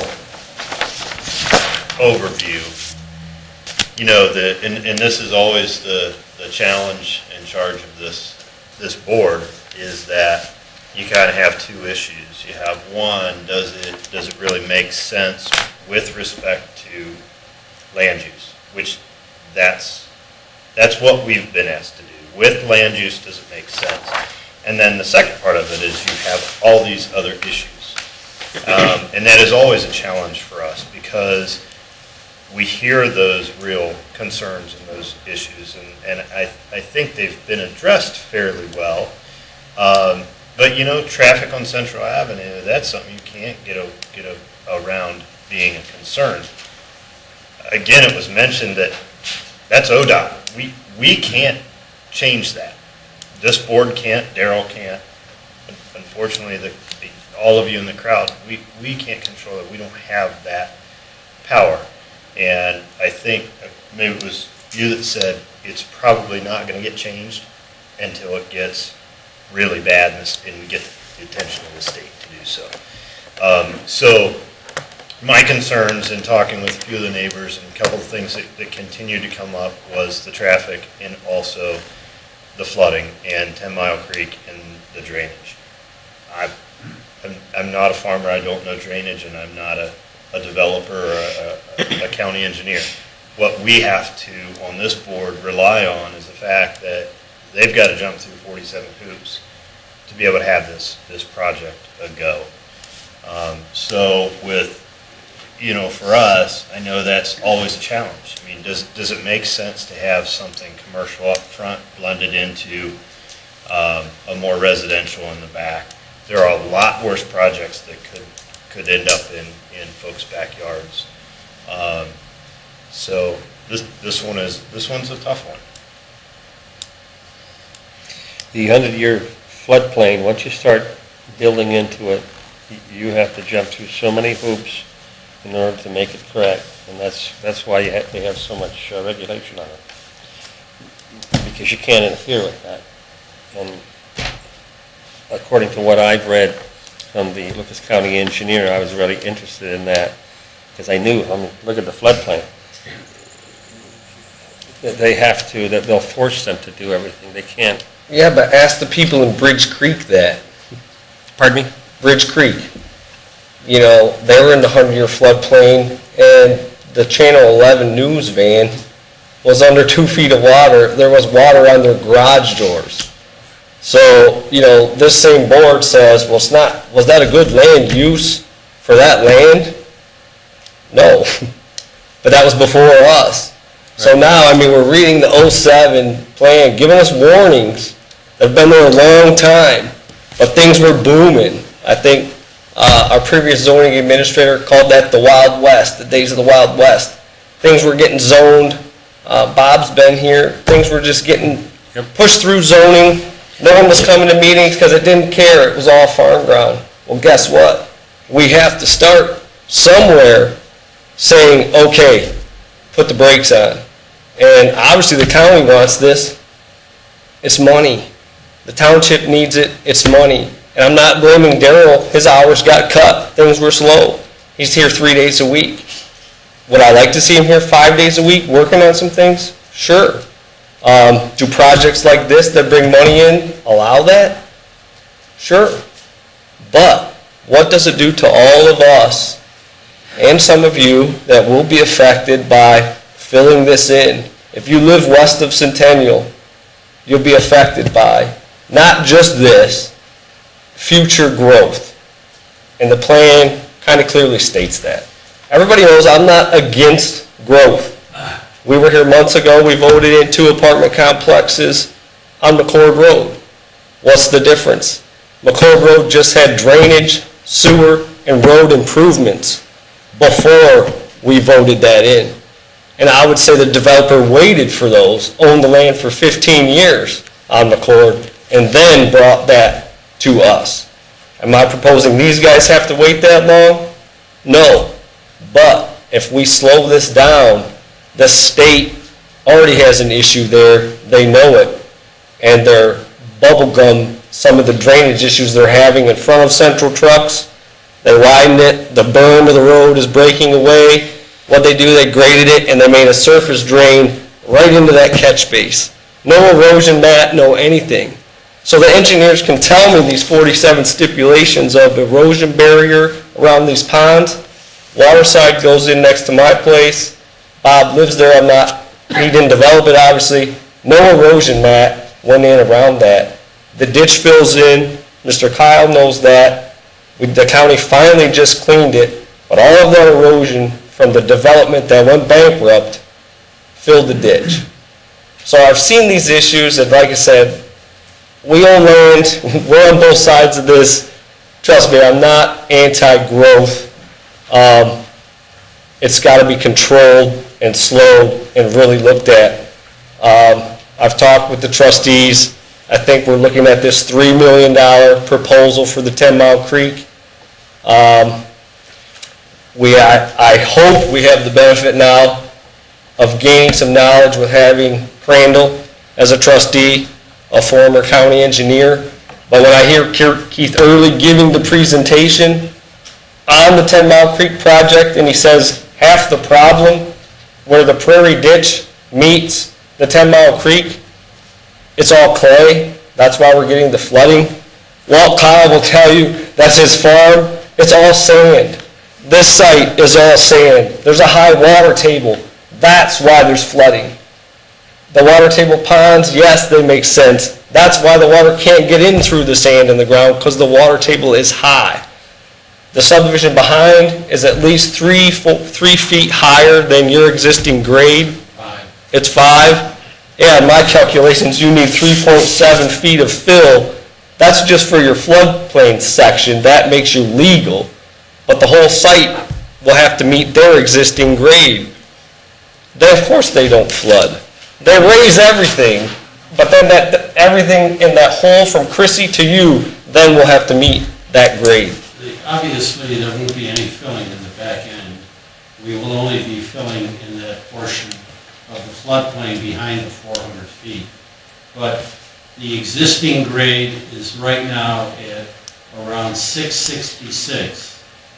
The 100-year flood elevation is at 667.2. All I have to do is get above 667.2. And again, I mean, when those older subdivisions were built, the regulations were far different than they are now. Back then, we only needed to design to a 5-year storm, which occurs doggone near every time it rains, and only had to store based on a 10-year storm. Well, now the requirements are designed to a 25-year storm and store to a 100-year storm. Big difference. Big, big difference. Back then as well, you could fill the floodplain without replacing the volume of the fill. Today, the regulations state when they changed the FEMA maps and they did all that study by the federal government, they changed from, in 2011, to any portion of the floodplain you fill, you must replace that volume. So you're not taking any volume out. We, in effect, are obligated to do that. The original plan was developed in 1995, and all the old contour maps were on that basis. Today, the entire county was flown, and it's on LiDAR to identify the elevations all over. And that's how we know exactly what elevations we have and what we have to adhere to.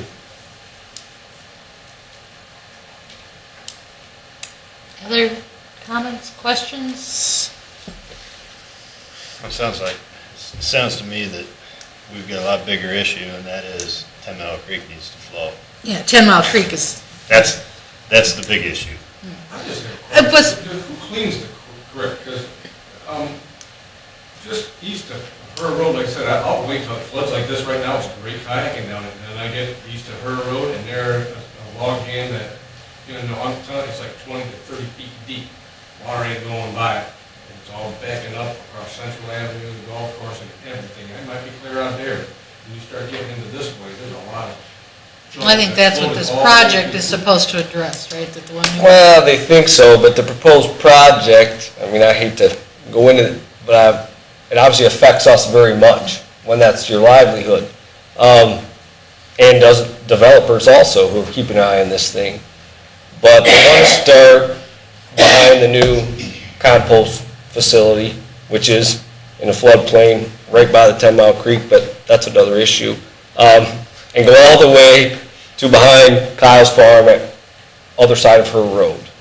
Widen it, shelf the banks, but the water still has to go under Sylvania Avenue Bridge, behind the quarry, and under the Brick Road Bridge. And talking with Doug Wamsher, who lives back there, it's full of trees. The quarry superintendent will tell you the same thing. They've cleaned it twice, but the ash borer came, the emerald ash borer, and we're kind of getting off topic as opposed to this site, but the whole 10 Mile Creek is coming into play. It's full of trees again. The kayaker's right. You could walk this, hunt this, whatever. I mean, it's a mess. I have a different question for you. When you were reading the land use plan, you know, they kept talking about, what was the term, conservation, planning, zoning, whatever. How would you interpret that? I mean, you live out there. Sure, well, conservation, I'm not a developer, but I mean, there's more green things that they do with biofilters with regards to salt running into the sewer drain. They use more, like a rainwater garden type thing. Everything filters through grass and plants as opposed to asphalt and concrete.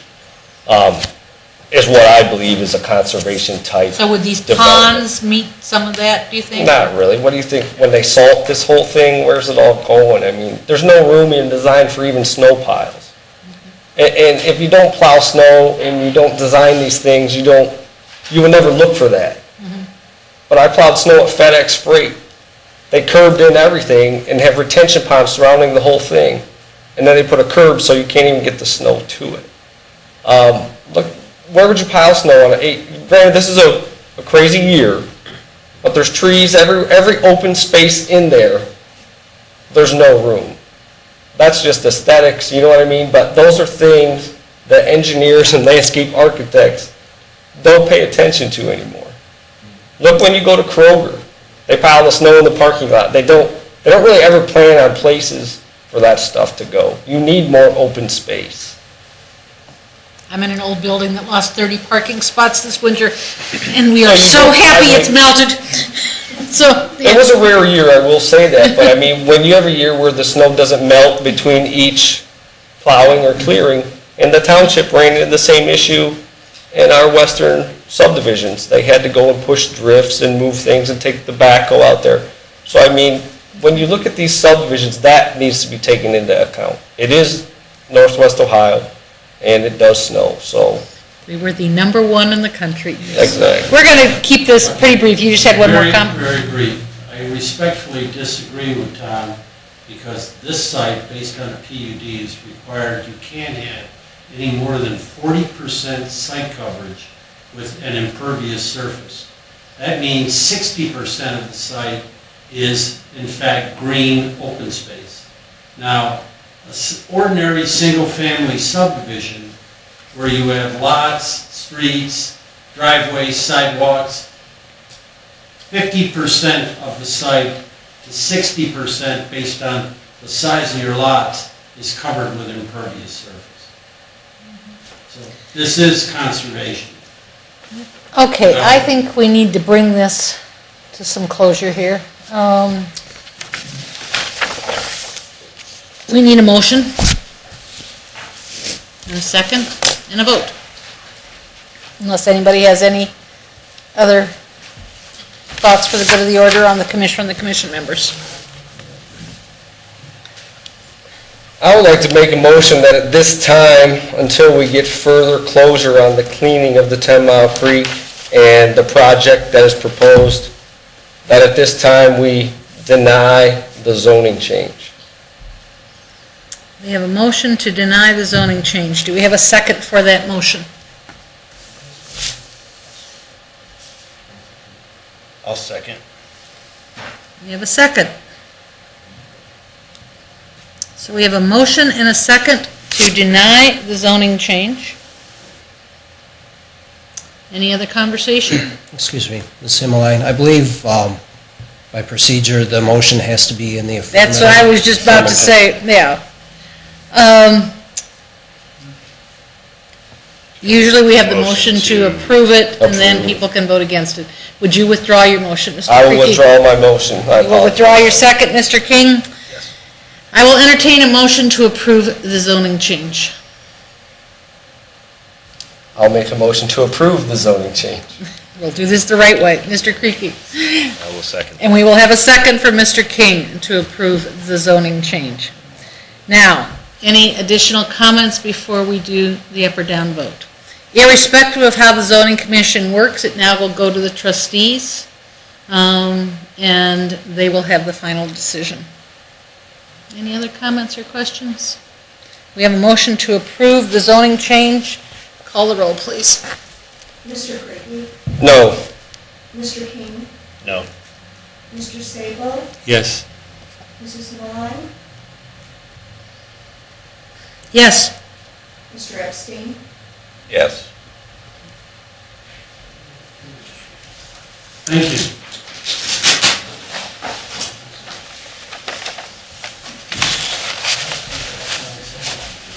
Remember, that's just a recommendation.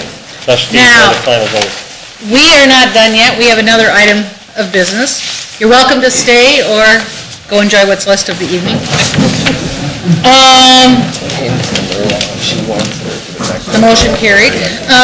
Yes. So our second item here is to discuss low-profile sign regulations as an item of interest.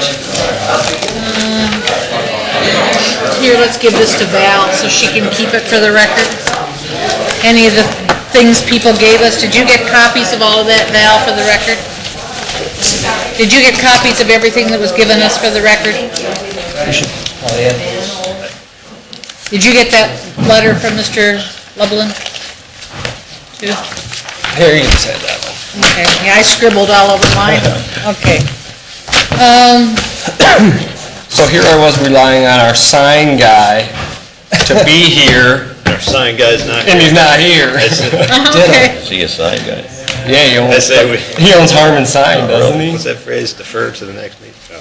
I mean, is it? Well, we aren't taking any action on this at all. No. This is just you need some, do you want to even proceed with this, is my understanding. Right, Well, there were obviously complaints that brought this up. right, people that have come in for monument signs and also some of the variances the BZA has had over the past year or two. I decided to take a look at our monument sign regulations as compared to others around us. And I was really surprised to see that we have pretty much the most restrictive, or one of the most restrictive regulations regarding monument signs. So I just kind of wanted to get the dialogue going. I'm not, there's no great hurry on this, but I think it's more important to get it right than to just push something through. So I just wanted to bring it up for discussion, see how the board feels. Do we want to alter the maximum height requirement or the setback requirement, or both of them, or keep the monument sign regulations as they are? And this is in non-residential districts. The one thing I was unclear about in the stuff that you sent it, and just by looking at that little chart, is how are we more restrictive? Because, I looked at it, and it didn't look like that big a difference, just from that little table that you sent us, and I was glancing in a very hurried fashion because I've had some other things going on, but... Well, in maximum height, we're at 5 feet. Many of these other jurisdictions are higher, 6 feet, 8 feet, 15 feet. Even some of them that are at 5 feet, their setback requirement isn't as stringent as ours, which is 15 feet. Okay. Springfield Township, for example, they have 5 feet, but it can be placed at the right-of-way.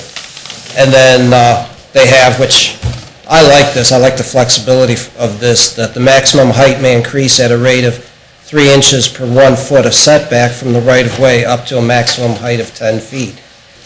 I'm not sure that we really want to have a sign on the right-of-way, but I do like the flexibility of, if somebody wants a larger sign, okay, they can have it, but then it needs to be farther back from the road. That one kind of jumped out to me too. I kind of Pardon? liked, that one kind of jumped out to me as well. I kind of liked a little bit of flexibility built in there. It's not quite so restrictive. What were the main complaints? That they just wanted them bigger? Right. They wanted them taller signs? Right, because the 5 feet, it just felt wasn't effective. And also looking at the city of Sylvania, I'm not sure we would necessarily want different heights, if it's business or industrial or commercial or what. But I get, that is something to look at.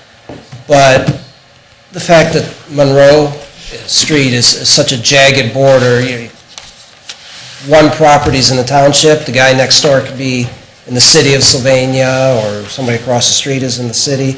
And so just to kind of have some parity on Monroe Street, I thought, well, maybe we should look at that as well. Do you have any recommendation, Darrell?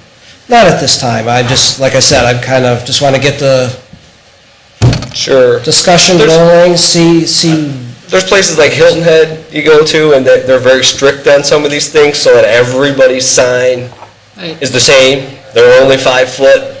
No signs on the building. Obviously, we're way too far behind to get there. Our signs are all over the place. I mean, we didn't start out as a planned development. Yeah, exactly. If you're brand new growth or you're a huge revitalization, everyone's kind of redoing everything, I think it's much easier to do that, but yeah, especially in Monroe Street, that's all over the board. And I know, out by you at Mayberry, they've tried to keep, the developers in the area have tried to keep some of the signs, lower, low profile, nothing up in the air. Rite Aid had to put theirs down. The bank agreed to do it just to try to keep at least that intersection all the same look. So yeah, I think we're behind to catch up and make everybody's look the same, but Yeah. the signs are obviously needed by business. I mean, it can make you be noticed and draw people in, and obviously look at the schools, all have the fancy letter on them now, so they can post events and what's coming up, so. Which you didn't used to be able to do. Yeah. Because we tried to put one in Timberstone when they first built it, and they wouldn't let us. They won't let you, and now it's there. Your dad springing for a Kruger Farms one. Yeah. We have a hard time keeping the letters from blowing off of our side. Your 15, your mom's not running out there changing letters all the time. Sure. Yeah, she didn't do that, she said someone else. She said so. The 15-foot setback, that's standard for even the tall sign, correct? I think so. for the pole signs? No, actually, our pole sign requirement is 10 feet back. Is it? Yes. This here is with a low profile. Right. I suppose if we were to recommend, I like the 5, I'd like 7, and move the 15 to 10. These are low profile signs, and then they stick embellishments on these.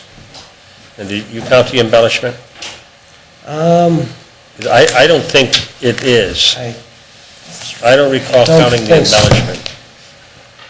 Let me make sure on that one. Is Kia sign down there in the township?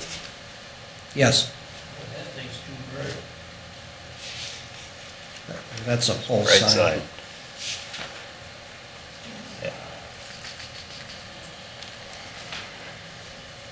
I think we need our sign guy here. Yeah, I mean, like I said, there's definitely. Well, I think the question what Daryl's asking is, does he waste any more time on this, or are we? I think it I don't makes consider it sense. wasting, I'm just But, you know, looking but- for ideas and want to open it up for discussion. When you're working your 3 days a As week, much as they want. Oh, I want to clarify that, I am here But it's a 5 good days a week. Are you? The zoning office is only open 3 days. a week. Gotcha.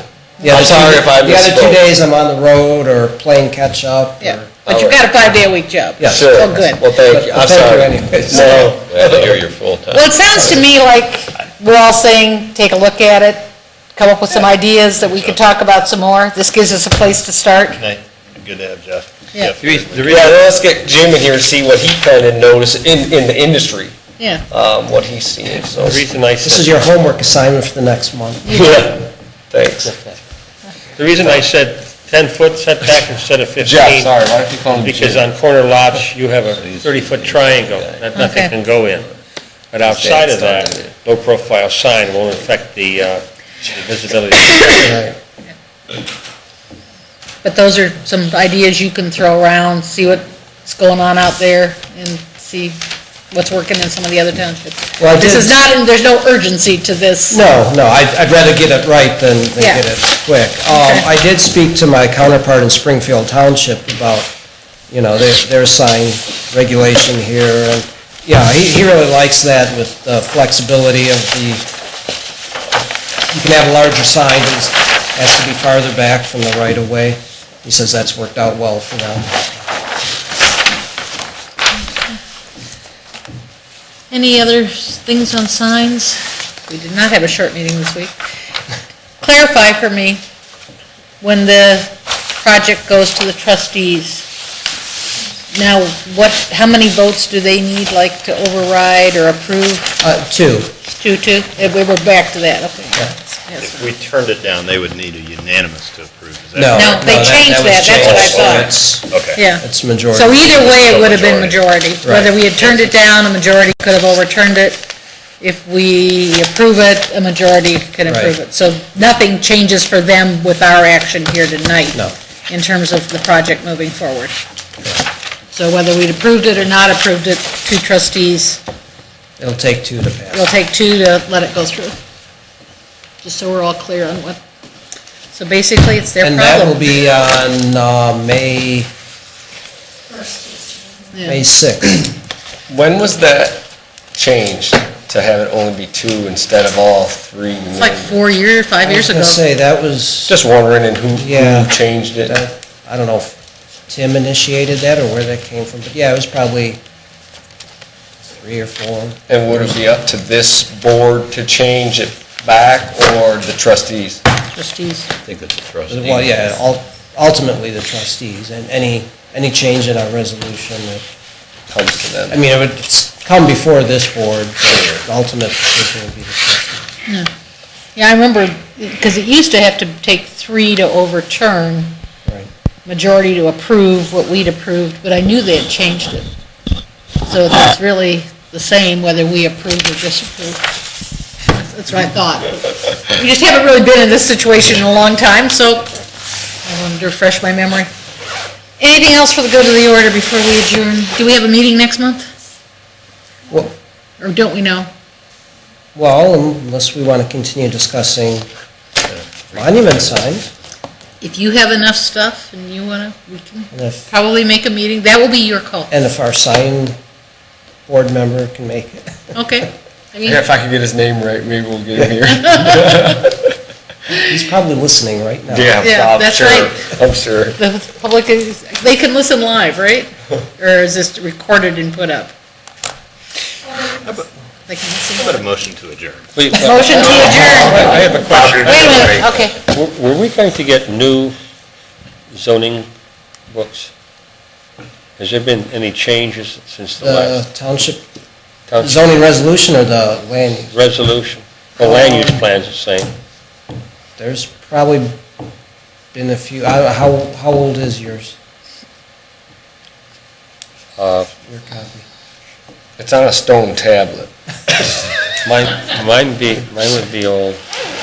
Wait a minute, you gave us one, you gave me one when I first came. Yeah, We haven't really done any, It'd probably be all I right. mean, there's probably been a few minor things, that composting was put in. Provided with. yeah. Hey,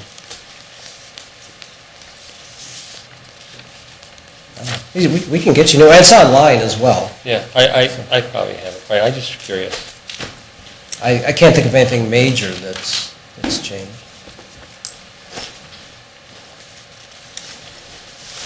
Do I have a motion to adjourn?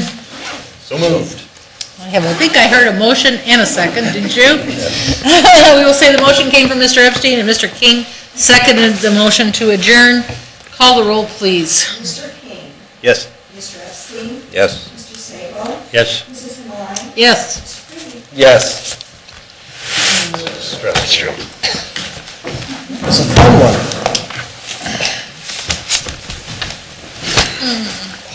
Hey, John, you just want to hunt that. It's interesting. What do the people out there, I mean, like, you're out there with all these people, what do they really